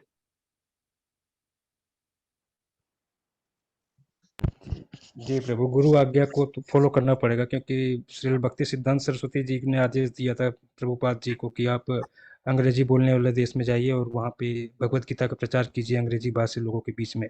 और उन्होंने इसी को अपना जीवन उद्देश्य बना दिया और फिर बाद में उन्होंने अपना पूरा जीवन इसको समर्पित किया। तो गुरु का आदेश तो प्रभु जी उसको एक्सेप्ट करना पड़ेगा। आप ढंग से पढ़िए प्रभु जी। श्री सरस्वती महाराज ने कभी ये नहीं बोला कि मैं बोल रहा हूँ, ये मेरा आदेश है। ये कृष्ण भगवान का आदेश है। पहली बात बोला तत्पर है परमांत भरवंतः, उन्होंने बोला हुआ है 7.3 में कि जो हमारा गुरु है केवल एक ही है। हम एक से ज्यादा गुरु नहीं रख सकते हैं, ना हमारे गुरु एक से ज्यादा हो सकते हैं। आप जो बता रहे हैं ये हमारे गुरु आचार्य लोगों ने बताया हुआ। हमारे गुरु एक है, वो है कृष्ण। प्रभुपाद का भी गुरु एक ही है, वो है कृष्ण है। हमारा शिक्षा गुरु एक से ज्यादा हो सकता है, दीक्षा गुरु एक हो सकता है। ये आचार्य लोग हैं जो हमें बता रहे हैं, गुरु हमारा एक ही है। और श्री भक्ति सिद्धांत सरस्वती महाराज ने जो प्रभुपाद कहते हैं तस्मै गुरुभे, तो बोलते हैं कि जब अंधकार से जो ले जाता है गुरु को हमें पहचानना पड़ता है। लेकिन जो गुरु ऐसा बोले कि मैं बोल रहा हूं, वो झूठा है, वो चोर है। वो बोले कि मैं कृष्ण ने ऐसे बोला, श्री भगवान उवाचा, कहीं लिखा हुआ है कि कृष्ण उवाचा? नहीं, प्रभुपाद कहते नहीं। जो ऐसा बोले कि मैं बोल रहा हूं तुम ऐसा करो, मैं शब्द आ जाएगा, मतलब मैंने बोला, जो शब्द लगाए मैंने बोला, वो गुरु सही नहीं है, वो प्रमाणिक नहीं है, वो चोर है, वो झूठा है। वो बोले कि श्री चैतन्य महाप्रभु की ये मूड एंड मिशन था, ये श्री कृष्ण का मूड एंड मिशन था, मैं तुम्हें केवल निमित्त मात्र होके बना रहा हूँ, एक जरिया हूँ, वो गुरु है। प्रभुपाद ने कभी नहीं बोल रहा मैं तुम्हें बोल रहा हूँ, प्रभुपाद ने कभी नहीं बोला कि मुझे पूजो, तो गुरुपाद ने कभी नहीं बोला कि गुरु वंदना मेरे लिए करो। उन्हें बोला आचार्य गुरु को वैसे ही मानो क्योंकि भगवान श्री कृष्ण का निमित्त मात्र है। पहला आंसर ये हुआ कि गुरु जो हमारा है वो एक ही है। कौन है? जो गुरु शिष्य परंपरा में श्री कृष्ण है वो एक गुरु है। हम आचार्य, हमारा जो आचार्य मतलब शिक्षा गुरु जो आचार्य रूप में है हमारे, वो एक से ज्यादा हो सकते हैं, और दूसरे आचार्य जो दीक्षा के रूप में हो सकते हैं वो एक हो सकते हैं। ये दूसरा हो गया। ठीक है, अब आता है प्रभुपाद का मीनिंग क्या है। हरे कृष्ण प्रभु। हाँ यस, बताइए माता जी। प्रभुपाद जी का मीनिंग कि प्रभुपाद भगवान कृष्ण के बहुत प्रिय थे और उनके चरण कमलों में ही उनकी मतलब कि चरण कमलों में ही अपने मतलब कि शरण में रहते थे। अपना मतलब कि सम्मानजनक श्रद्धांजलि अर्पित करना है। प्रभुपाद परिणति कह लीजिए उनका। प्रभुपाद कृष्ण के चरणों की सेवक हो। हरे कृष्ण। आवाज आ रही है प्रभु जी? हाँ यस यस। हरे कृष्ण प्रभु जी, मैं प्रयास करूं। हाँ यस। हरे कृष्ण प्रभु जी, दंडवत प्रणाम। प्रभु मतलब भगवान का वो रूप कि जो हमारे जैसे बद्ध जीवों को मुक्ति दिलाता है, तो उनके कहा मतलब उनकी उपदेशों का अनुसरण जो करते हैं वो मतलब भगवान की चरणों का जो अनुसरण, उनकी शिक्षाओं का करके जो उनके कार्य को मतलब भगवान के कार्य को आगे ले जाते हैं, उनको प्रभुपाद कहते हैं। मतलब भगवान के वो चरणों को अनुसरण करने वाले, भगवान के उद्देश्य को आगे ले जाने वाले उनके माध्यम यानी गुरु है, इसलिए प्रभुपाद कहा गया है। हरे कृष्णा प्रभु जी। यस माता जी। मैं प्रयास कर सकती हूँ। प्रभुपाद, ये संस्कृत वर्ड है दो, प्रभु और पाद। प्रभु माने कृष्ण भगवान और पाद माने उनकी चरण में अपनी शरणागति लेना है। तो प्रभुपाद जी ने अपना पूर्ण जीवन भगवान श्री कृष्ण को समर्पित किया और हमें यही उपदेश दिया कि प्रभु के नाम का पूरे विश्व में प्रचार करना है और शरणागति लेनी है। हरे कृष्णा। हाँ, सभी का आंसर सही था, पर प्रभुपाद कहते हैं कि जब हम प्रभु और पाद दो शब्दों से बना हुआ, प्रभु मतलब भगवान जैसा, जैसे हम बोलते हैं ना कि मुक्ति 5 तरह की होती है, तो भगवान जैसा स्वरूप लेना, भगवान जैसा स्थिति लेना, तो पाद होता स्थिति। स्थिति मतलब एक स्टेज प्रभुपाद बोलते हैं कि स्टेज आती है जहाँ पे हम भगवान के जो चरण कमल है, भगवान जैसी जो उनकी क्वालिटीज हैं, भगवान जैसी उनकी सेवा करना है, ठीक, बिल्कुल रम जाना भगवान के लिए, तो बोलते हैं, उसको बोलते हैं प्रभु। क्योंकि हमें भी प्रभु बोला जाता है, लेकिन हम तो पूर्ण रूप से भगवान की सेवा में अभी नहीं लगे हैं, लेकिन हमें भी बोलते हैं कि सुधाकर प्रभु, जगदीश पाठक प्रभु, तो हमें भी प्रभु बोला जाता है। तो प्रभु होता है जो कि भगवान के लिए सेवा करता है और उसमें अंश है भगवान का, ठीक है, पहला। पाद होता स्थिति मतलब स्टेज हमारी क्या है? हमारी स्टेज है कि हम भगवान की निरंतर सेवा करें, कृष्ण भावना भावित होके उस तक जो कि उसके आगे नहीं रहे। मतलब इतना जितना भी हमारे आचार्य ने हमें इंस्ट्रक्शन दिए उतनी सेवा की। अनन्य भक्ति जिसे बोलते हैं, जब अनन्य भक्ति हम बोलते हैं तो हमारे गुरु शिष्य परंपरा में हमारे जो गौड़ीय संप्रदाय है, वैष्णव संप्रदाय है, वो उसमें से फिर ये देखा जाता है कि ये किस स्थिति में है। जब स्थिति होती तो उसको हम डिक्लेयर करते हैं प्रभुपाद। तो इस ये नहीं हो गया कि हम भी प्रभुपाद जैसा बन के और किसी से भी जो संप्रदाय नहीं है उससे प्रभुपाद लिखने लगे, ऐसे नहीं है। तो प्रभुपाद का ही बोला गया है कि प्रभु हो गया भगवान श्री कृष्ण स्वयं, उनकी जैसी क्वालिटी, उनकी जैसी शक्ति जो कि डेवलप करे, गुड डेवलप करे और उन्हीं के मूड एंड मिशन के लिए काम करे। लेकिन कैसे? उनकी स्थिति में रह के, मतलब जब भी बोले तो भगवान के लिए बोले, खाए तो भगवान का प्रसादम खाए, सारी इंद्रियां, मन, शक्ति जितना भी है वो भगवान के लिए कर दे, तब ये आता है जो कि भगवान के मूड एंड मिशन में सबसे ज्यादा अनन्य भक्ति सेवा लेके आए और भगवान का प्रचार प्रसार करे, तो उसको बोलते हैं प्रभुपाद। तो ये प्रेजेंटेशन जो आपने दी है, तो ये 12 चैप्टर बहुत सुंदर चैप्टर है। इसको हमें कोशिश करें, जैसे एकादशी आती है, कुछ भी आती है, उस दिन जरूर इसको पढ़ें और इससे बहुत ज्यादा मीनिंग्स ऐसी निकलती हैं जो कि हम डे टू डे हम समझ सकते हैं कि हमें क्या करना है। और जब इसमें ये आता है कि अर्च विग्रह की जब हम पूजा करते हैं तो हमें सगुणवादी होने से हमारे अंदर जो भी हमारी क्वालिटीज होती हैं वो डेवलप होती हैं, और जितनी इम्प्योरिटी होती है, जो ना अंधकार, गुरु जो हमारे अंधकार को मिटाता है। तो जैसे प्रभुपाद कहते हैं कि एक कमरे में अगर रोशनी नहीं हो, कैंडल या लाइट बंद कर दी जाए, तो कौन मनुष्य कहाँ पर कैसे बैठा हुआ हमें स्थिति नहीं पता चलती है। तो वैसे ही इस भव सागर में हम जो इतने लोग अभी 35 पीपल कनेक्ट हैं, किसी क्या स्थिति है इस दुखालय पे किसी को कुछ भी नहीं पता है। लेकिन जैसे ही हमारी लाइट जलती है कमरे की, मतलब हमारा गुरु हमें लाइट दिखाता है, तो हमें पता चल जाता है कि हम कहाँ पर हैं, मतलब हमारी सिचुएशन, हमारी स्टेज क्या है। जैसे हम क्या अंधकार में, क्या हम तमोगुण में हैं, क्या ऐसे अंधकार में हम रजोगुण में हैं, क्या हम सतोगुण में हैं। तो हम अनन्य भक्ति प्लस सतोगुण मतलब शुद्ध सतोगुण में जा सकते हैं। तो एक तो ये बताया गया है कि ये कठिन क्यों है निर्विशेषवादी, क्योंकि उसे कोई पकड़े नहीं, उसे गिरने का डर रहता है। अब गिरने का डर रहता है तो इसलिए वो विग्रह पूजा जो हम करते हैं सगुणवादी, और हम इसलिए और करते हैं कि हमें करोड़ों सालों का अनुभव है कि हमारे सामने जब होता है तभी हम खाना खाते हैं तो वो सगुणवादी होता है, हम अपने बच्चे से बात करते हैं तो वो सामने खड़ा होता है। अगर कुछ भी वस्तु हमारे सामने नहीं है, अगर हम बोलते हैं तो हमें पागल बोला जाता है। तो प्रभुपाद यही बोलते हैं कि भक्ति योगी जो होता है वो कृष्ण भावना अमृत में रत रहता है हमेशा। तो ये उन्होंने बोला कि भक्ति योगी उसे बोलते हैं, योग मतलब जोड़ना, जो भक्ति भगवान कृष्ण के लिए भक्ति में जुड़े।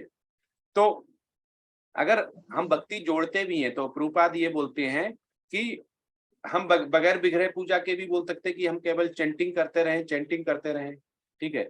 तो उससे क्या होगा, मन इंद्रियां हमारी साफ होगी, लेकिन अल्टीमेट हमारा ध्येय क्या है, हमारा एम क्या है, ऑब्जेक्ट हमारा है, हमें भगवत धाम जाना है। अब भगवत धाम जाना है, किसी के घर पे अगर हम जा रहे हैं तो उस घर वाले को तो पता होना चाहिए ना कि भाई हमारे यहाँ घर पे आएंगे तभी तो वो आपका आदर सत्कार करेगा, दरवाजा खोलेगा। हमें जैसे मन इंद्रियां साफ करते रहे, प्रभुपाद करें मन इंद्रियां हम साफ करते रहे, लेकिन जिस घर में जा रहे हैं उस घर वाले को पता ही नहीं कि हम आ रहे हैं। तो इसीलिए उन्होंने बोला कि हमें भगवान की भक्ति हमें करनी चाहिए, जिससे कि हम अर्च विग्रह की पूजा करें तो हमारा जो रिक्वेस्ट है या हमारी जो भक्ति है वो भगवान तक पहुंचे, तो हमारा इजी हो जाए, हमारा लक्ष्य इजी हो जाए, भगवान हमें पहचान जाए, हमें और भक्ति में प्रगाढ़ता दे और हम अनन्य भक्ति में लगे, और अनन्य भक्ति करते करते हम इतने शुद्ध हो जाएं कि हमें मन इंद्रियों पे इतना कंट्रोल हो जाए, आसक्ति नहीं रहे बिल्कुल भौतिक की, तो हम भगवत धाम जा पाए। तो ऐसा भगवान बार बार इसीलिए हमें अर्जुन के माध्यम से ये अनुसरण करने का देते हैं, क्योंकि अर्च विग्रह क्या होता है, जो बार बार प्रभुपाद भी बोलते हैं, हमारे गुरु महाराज भी बोलते हैं कि अर्च विग्रह होता है वो परमेश्वर का अवतार होता है, उसमें भी वैसे ही शक्ति होती है, वो स्वयं भगवान होते हैं उसमें, और भगवान में कोई अंतर नहीं है, अभिन्न है। तो इसलिए हमें उनकी जो सेवा है वो वैसे ही करनी चाहिए जैसे भगवान की हमें सेवा करनी चाहिए। तो हमें अर्च विग्रह की सेवा वैसे, और अर्च विग्रह भगवान स्वयं जो श्री कृष्ण है वो हमें वैसे ही सेवा स्वीकार करते हैं, जैसे भी इस समय वृंदावन में थे वैसे करते हैं। तो हमें तुरंत ही भगवत धाम का जो मिलता है इजी हो जाता है। जैसे कोई है वो सीढ़ी से चढ़ के जाता है, और आजकल आप मॉल में देखते हैं कि एस्केलेटर लग गए हैं, तो उसमें हम लिफ्ट से बहुत जल्दी फास्ट और जल्दी जा सकते हैं। तो इसलिए सबसे श्रेष्ठ जो होता है जीव के लिए, मनुष्य के लिए क्या बोला गया है, कृष्ण भावना भावित, जो चेतना है वो हमें जगानी पड़ेगी। तो इसे भगवान अर्जुन से बोलते हैं कि तुम, मतलब अपने भक्त से ही बुलवाते हैं, और भगवान अपने भक्त से बहुत जल्दी खुश होते हैं। तो प्रभुपाद बोलते थे, जो उनका सेल्फ रियलाइजेशन बुक है प्रभुपाद लीला अमृत में, तो वो कहते हैं, जिसने लिखी हुई है कि प्रभुपाद एक बार अमेरिका में गए और उन्होंने अंदर आचार्य जो उनके वैष्णव थे उनको बोला कि प्रभुपाद आए हैं, आइए। वो लोग भगवान की पूजा कर रहे थे, वो लोग नहीं आए, मतलब लेट हुआ। उन्होंने बोला भगवान की पूजा करनी चाहिए, तो उन्होंने बोला कि डिस्कस्टिंग, मतलब ये वैष्णव नहीं है शुद्ध, जो कि एक वैष्णव आया हुआ और भगवान की पूजा नहीं छोड़ रहे हैं। तो मुझे बड़ा वैसा लगा, मैंने कि अभी तक तो हम पढ़ रहे थे कि भगवान श्री कृष्ण भगवान की पूजा करनी है और प्रभुपाद तो ऐसा बोल रहे हैं। तो इस पर कोई प्रकाश डालेगा कि प्रभुपाद ने ऐसा क्यों बोला होगा कि भगवान की सेवा कर रहा है और सेवा यहाँ बाहर नहीं आया, मुझसे मिलने नहीं आया, क्यों बोला होगा? ये तो कॉन्ट्राडिक्टरी हो गया। अभी हम बोल रहे हैं भगवान की सेवा करो, प्रभुपाद करे भगवान की सेवा कर रहा है, बाहर निकल के नहीं आया। हरे कृष्ण प्रभु जी। तो क्या जिनसे उन्होंने, मतलब क्या वो उनके शिष्य थे, कौन लोग थे, डिपेंड करेगा ना। आचार्य थे, पुजारी थे, अर्च अगर विग्रह वो उनके गुरु, नहीं, अल्टीमेट तो गुरु श्री कृष्ण ही है, तो भगवान वो प्रभुपाद नाराज। प्रभु जी, हरे कृष्ण प्रभु जी। हाँ, प्रभु यस। जी एक बार ये हमने पढ़ा था कि शिव जी ने पार्वती जी से कहा कि विष्णु की पूजा सर्वश्रेष्ठ है, लेकिन विष्णु से भी उनके जो भक्त हैं उनकी पूजा, वैष्णव पूजा उनसे भी उत्तम है प्रभु जी। और विष्णु पुराण में भी शायद ये लिखा हुआ है या कहीं और हमने पढ़ा था कि भगवान विष्णु की सर्वोत्तम पूजा है, लेकिन भगवान को अपने भक्त जो हैं वो उनकी भक्त की अगर कोई पूजा करता है या करता है तो उनको और भी ज्यादा उनके लिए वो प्रिय है। हाँ माता, बिल्कुल सही बोला आपने कि भगवान ने खुद बोला, इसलिए हमारे जो आचार्य लोग हैं वो अपना कुछ भी नहीं बोलते हैं, वो वेद शास्त्र और भगवान की बाणी वही बोलते हैं। तो 31 में भगवान ने खुद बोला ना कि कौन्तेय प्रीति जान ही नाम भक्ता प्रणश्यति। तो उन्होंने बोला कि तुम निडर होके ये भविष्य कर दो या घोषणा कर दो कि मेरे भक्त का कभी पतन नहीं होगा। तो भगवान खुद चाहते हैं कि भक्त के द्वारा ही भक्ति हो। तो भगवान कहना चाह रहे हैं, जैसे सुमन लता माता जी ने बोला है, भगवान बहुत खुश होते हैं जब किसी वैष्णव या उनके भक्त की भक्ति करते हैं। हम क्या है, दासों के दास है ना, अस दास्युम दास्युम। तो हम क्या है, हम दासों के दास हैं, मतलब हम भक्त के, भगवान के भक्त के भक्त के भक्त के भक्त हैं। हम दास के दास के दास है, दास। तो भगवान, तो प्रभुपाद यहाँ ये कहना चाहते हैं कि जो भी भगवान की सेवा में लगा हुआ है, लेकिन उससे उत्तम ये है कि वो जो उनका दास आया हुआ, परम दास आया हुआ है, जो दास प्रथा में है, वो उसकी सेवा करे। जब वो उसकी सेवा करेगा तो बहुत होगा। जैसे हम तुलसी वृंदा रानी की जो हम पूजा करते हैं और प्रणाम मंत्र बोलते हैं, भगवान बहुत खुश होते हैं, क्योंकि वृंदा रानी बहुत ही शुद्ध भक्त हैं, बहुत ही शुद्ध भक्त हैं भगवान के। हम भगवान को भले ही भूल जाएं, ठीक है, लेकिन अगर वृंदा रानी को हम भूल जाते हैं तो हमारी पूरी मनोकामना पूरी नहीं होती है। क्योंकि अगर हम भगवान के, हम अगर अर्जुन को भूल जाएं तो गीता का कोई महत्व तो नहीं रह जाता है, क्योंकि पूरा ही जो लीला हुई है वो हमारे लिए हुई है। नहीं तो भगवान को क्या थी इतना लीला करने की? भगवान तो इंद्रप्रस्थ में बैठ के गीता का उपदेश दे सकते थे और हमें आज बुक छपी हुई मिल जाती, लेकिन हम नहीं कर पाते। तो इसलिए हमें ऐसा पथ, हमें ऐसा रास्ता खोजना चाहिए जिसमें कि हमारा गुरु खुश हो, और गुरु अगर खुश होगा तो भगवान स्वयं खुश हो जाएंगे। हमारा भक्त जो भगवान का है वो खुश होगा तो भगवान खुश हो जाएंगे। तो हमें दास नहीं भूलना चाहिए कि हम दास हैं। जब ही हम, प्रभुपाद बोलते, जब हम समझने लगेंगे कि मैंने बोला है, प्रभुपाद कभी नहीं बोलते कि मैं बोल रहा हूँ। भगवान कहते हैं वो जब भी बोलेंगे हरे कृष्ण महामंत्र पूरा बोलते हैं, कभी आधा नहीं छोड़ते हैं। आप प्रभुपाद की जितनी कमेंट्री देखिए, चाहे स्पीच देखिए, वो पूरे हरे कृष्ण कृष्ण कृष्ण हरे हरे, हरे राम राम राम हरे हरे, वो पूरा बोल के ही छोड़ते हैं।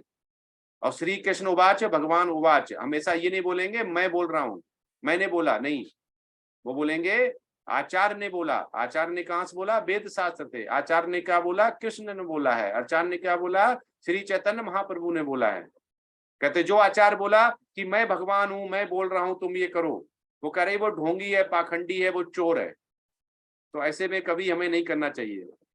और हमें फल की इच्छा नहीं करनी चाहिए कि हमने गुरु को खुश किया तो हमें कुछ मिलना चाहिए। हमें अपने आप ही शांति, भगवान हमें कुछ ना कुछ रास्ता निकालेगा, क्योंकि भगवान ने बहुत अच्छे हमें समझाया हुआ है गीता के माध्यम से और श्रीमद् भागवतम के माध्यम से। जो समझता है भगवान उसको एक्सेप्ट करता है। हजारों बिरलों में ही कोई होता है जो कि भगवान की जो भक्ति में जाता है और भगवान को एक्सेप्ट करता है। सभी को मौका नहीं होता, नहीं तो असुर भी कर लेना। तो इसलिए हमें बड़ा संभल के ही रहना पड़ता है। जब हम गीता और श्रीमद् भागवतम और कोई भी कमेंट्री या तात्पर्य पढ़ते हैं तो उसमें ये देखते हैं कि कभी कभी हमें इतनी कंफ्यूजन हो जाती है कि हम क्या करें। लेकिन नहीं, अगर ढंग से पढ़ते हैं तो हमारे सारे ही जो कंफ्यूजन होती है वो दूर हो जाते हैं। हम बहुत जल्दबाजी में समझने लगते हैं तो इसलिए हो जाता है। तो ऐसा हमें कभी नहीं करना चाहिए। कोई हमारा गुरु केवल एक ही है, ठीक है। हमारा प्रीमिनेंट गुरु हो सकता है, दीक्षा गुरु हो सकता है, शिक्षा गुरु हो सकता है, लेकिन हमारा अल्टीमेट जो है सुप्रीम पावर लॉर्ड है, वही हमारा गुरु है। और आचार्य लोग बोलते हैं कि भगवान ने ऐसा बोला और श्री चैतन्य महाप्रभु ने ऐसे बोला, तो ऐसे करके उनका कमेंट्री होता है। तो हमें कभी भी तुलना नहीं करनी चाहिए और गुरु का जो आदेश है वो हमेशा ही 100% हमें मानना चाहिए और उससे कभी भी नहीं भागना चाहिए। ना हमें क्वेश्चन करना चाहिए कि क्यों दिया, क्या करना, कैसे दिया, काम दिया, ये दिया, ऐसे कुछ भी क्वेश्चन नहीं आना चाहिए। ना एक दूसरे से हमें डिस्कस करना चाहिए कि हमें काम बहुत ज्यादा दे दिया, हम कैसे करें, आप ले लो थोड़ा, हम बोल नहीं पाए, ये नहीं है। वो गुरु अवज्ञा होती है, पर उसमें हमें भक्ति नहीं मिलती और हम आगे नहीं बढ़ पाते हैं। हरे कृष्णा। किसी का क्वेश्चन है तो? हरे कृष्णा सुंदर प्रभु जी। हरे कृष्णा प्रभु जी। प्रभु जी आवाज आ रही मेरी? हाँ, यस। प्रभु जी मेरा थोड़ा सा एक छोटा सा प्रश्न है कि जैसे पूरी गीता में हमने यही पढ़ा है कि भगवान हम में वास करते हैं, हमारे आत्मा में रहते हैं, हमारे हृदय में रहते हैं प्रभु जी। लेकिन ये वाला जो 12वां चैप्टर है, इसके श्लोक नंबर 8 मुझे तो नहीं सुनाई दे रहा। किसी को सुनाई दे रहा क्या? नहीं प्रभु जी, बहुत कम लो वॉइस है। हरे कृष्णा प्रभु जी। आवाज आ रही है प्रभु जी? आ रही है माता जी, पर बहुत कम है। हरे कृष्णा। तो सही आ रही है, वैसे तो अच्छी आ रही है। हाँ सुनाइए, बोलिए।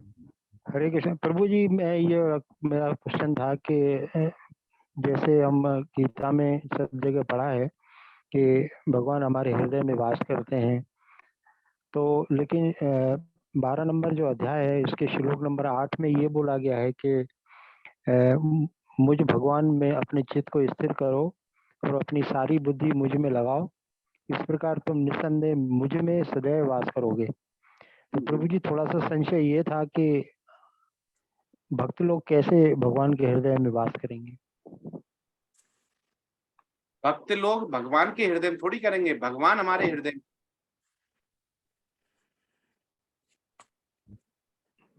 हरे कृष्ण। वो ये कह रहे हैं मय्ये में मन आदत तो मयि बुद्धि निवेशया निवेश से मय्ये मो तो ऊर्ध्वम ना संशया। यही तो है ना श्लोक का? जी जी प्रभु जी।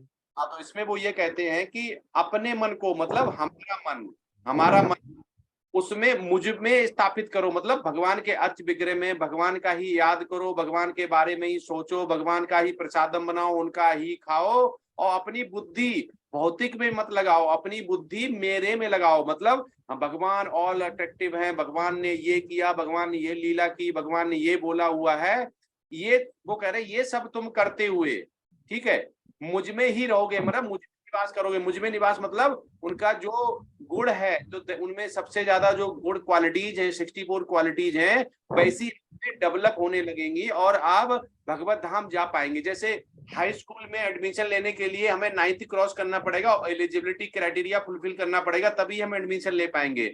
तो कह रहे इसमें संशय नहीं होनी चाहिए, आप इतना अगर करोगे तो मुझ में निवास करोगे। उनके हृदय में निवास मतलब मुझे पसंद करोगे, मतलब मैं जो भगवान है वो मुझे बहुत ज्यादा पसंद करेंगे, मतलब उस भक्त को बहुत ज्यादा पसंद करेंगे, तो उनका जो राजमहल का है दरवाजा खुल जाएगा। कहते नहीं कि छोटा वाला बेटा है माँ बाप का बहुत प्यारा होता है, तो वो बात थोड़ी करता है, वो प्यारा होता है। ऐसे ही हम भगवान के लिए बहुत प्यारे हो जाएंगे, हम प्रेमी हो जाएंगे भगवान के, भगवान हमें बहुत प्रेम करेंगे, ऐसा भगवान कहना चाह रहे हैं। जी प्रभु जी, धन्यवाद, प्रणाम। हरे कृष्ण। हरे कृष्ण आशा माता जी। हरे कृष्ण प्रभु जी। हरे कृष्ण प्रभु जी, क्वेश्चन नहीं था, बस जो हमारा चर्चा का विषय चल रहा है उसमें थोड़ा सा बस मैं ये कह रही थी, अभी प्रभु जी का भी क्वेश्चन जैसे था, कहते हैं जब हम इसमें उदाहरण से ग्राह का और गज का जो है वो एग्जाम्पल ले सकते हैं। गज जब भुलाते हैं भगवान जी को, जब ग्राह मगरमच्छ उनका पैर पकड़ लेता है तो भगवान जी आते हैं तो सबसे पहले वो किसका उद्धार करते हैं? वो ग्राह का मगरमच्छ का उद्धार करते हैं। तो गज पूछते हैं कि आपने पहले उनका कैसे कहता है कि मेरे लिए तो भक्तों के भी भक्त हैं, मैं चाहे वो उनका दुश्मन ही था उस प्रकार, किंतु क्या भक्ति के कारण उसका उद्धार हुआ है तो मेरे वो सर्वोच्च है। इसलिए पहले क्योंकि आपने मुझे पुकारा है अपने उसको उद्धार की, तो उसके उद्धार के लिए बात की तो उसका उद्धार किया है। पहले कहने का अभिप्राय कि भक्त की जो भावना है, भक्त का जो भगवान का हृदय में बसते, कहते हैं भगवान को पाना बड़ा मुश्किल है, किंतु भक्ति मार्ग इतना सरल है कि भगवान किसी के वश में नहीं, पर भक्त अगर प्रेम से कहते श्रद्धा और प्यार से उन्हें याद करते हैं तो वो उनके वश में आते हैं, वश में हो जाते हैं। तो जहाँ हमें एकदम ये बहुत मुश्किल लगता है उतना ही बहुत ये सरल भी है। केवल हमें करना क्या है, प्रभु को श्रद्धा विश्वास और प्रेम से याद करना। हरे कृष्ण प्रभु जी। हरे कृष्ण, बहुत सुंदर माता जी, अच्छा एग्जाम्पल दिया आपने। और कोई क्वेश्चन है? जी नहीं प्रभु जी। कोई क्वेश्चन नहीं तो आज यहीं पे विराम देते हैं। प्रभु जी हमें ना इंग्लिश में वो शेल्टर फॉर्म नहीं मिला अभी तक। माता जी मैं आज वापस डाल देती हूँ। इंग्लिश में डाला तो है जी प्रभु जी, काफी टाइम वापस डाल देती हूँ आज। हाँ, आप भर दीजिए, बिल्कुल सही। हमने सैंपल फॉर्म भी शायद दिया हुआ है। जी, जिसे जिसे फॉर्म भरना है वो मुझे बताते चलिए, तो मैं आपको सैंपल फॉर्म भी डालती जाऊंगी। हरे कृष्ण माता जी। हरे कृष्ण प्रभु जी, हमें क्या दोबारा से हम फिलअप करें फॉर्म? हाँ माता जी, जिसका अभी तक नाम नहीं है लिस्ट में उसको दोबारा भरना है। ओके प्रभु जी, हरे कृष्ण। शेल्टर जितनी जल्दी ले लेंगे उतना फायदा है, क्योंकि उसके बाद 6 मंथ का देखा जाता है कि आपका पूरा, और उसमें पूरा 4x4 प्रिंसिपल रेगुलेशंस हो गए, 16x16 चेंट हो गए, पूरा डिटेल भरना है। और जैसा हर्षा माता जी बोलेंगी उनके पास भरा हुआ टेम्पलेट फॉर्म है, तो वैसे ही करना, क्योंकि एनएनडी प्रभु जी खुद उसको चेक करते हैं और फाइल में लगा के साइन करके तब वो आगे जाता है, मायापुर ऑफिस में जाता है, चेक होता है। तो गुनाश्री माता जी हैं वो, और श्री लक्ष्मी माता जी हैं, ये प्रभु के लिए काम करती हैं। और जब सब कुछ ओके हो जाता है कॉल करेंगी, आपके पास आएगा, पूछेंगी, इंटरव्यू होगा, तभी वो आगे जाता है। उसमें चेक बहुत है। अब ऐसा नहीं है कि आपने भर दिया, घर में आपके मीट बन रहा है, अंडा बन रहा है, आप अलग नहीं रह पा रहे, चाय लहसुन कॉफी सब चल रहा है और आप भर देते हैं, तो उसमें झूठा बिल्कुल नहीं भरना है, क्योंकि ये कोई नकल कॉपी नहीं है, ये अध्यात्म है। और जैसे प्रभुपाद बोलते हैं कि भगवान हमारे हृदय के अंदर है, तो भगवान सब जान लेता है। तो इसलिए थोड़ा भी आपको शंका है कि हमसे नहीं छूट रहा है, हम नहीं छोड़ रहे हैं, तो जैसा भी है उसमें टाइम जितना भी लगेगा, जैसे अभी भर दिया आपने, लग रहा है कि आपको शेल्टर पूरा कंप्लीट करने में 6 महीने या साल भर दीक्षा लेने में लगेगा और हम अभी नहीं छोड़ पा रहे, तो धीमे धीमे आप रिफ्रेन करिए, लेकिन वो जो भी कंडीशंस है वो सारी फुलफिल करनी पड़ेंगी। हरे कृष्णा प्रभु जी। आज थोड़ा लेट ज्वाइन हुई, उसके लिए सॉरी प्रभु जी। कोई बात नहीं माता जी, आ जाता है, मैटेरियलिस्टिक सबके पास काम आता है। ठीक है, तो आज्ञा दे चले क्या? जी प्रभु, धन्यवाद प्रभु जी। हरे कृष्णा प्रभु जी। हरे कृष्णा प्रभु जी। हरे कृष्णा प्रभु जी, दंडवत प्रणाम। हरे कृष्णा प्रभु जी।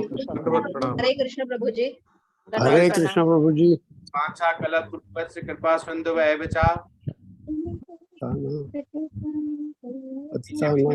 बोलिए तो पांचा कलप से कृपा सिंधु वैवचा पतित नाम वैष्णव नमो। हरे कृष्ण कृष्ण हरे राम अनंत कोट वैष्णव वृंद की जय श्रील प्रभुपाद की जय वैष्णव भक्तों की जय जय। सभी को दंडवत प्रणाम सभी का। हरे कृष्ण। हरे कृष्णा हरे कृष्णा प्रभु हरे कृष्ण प्रभु जी, दंडवत प्रणाम। हरे कृष्ण प्रभु जी। हरे कृष्ण प्रभु जी। हरे कृष्णा प्रभु जी, दंडवत प्रणाम।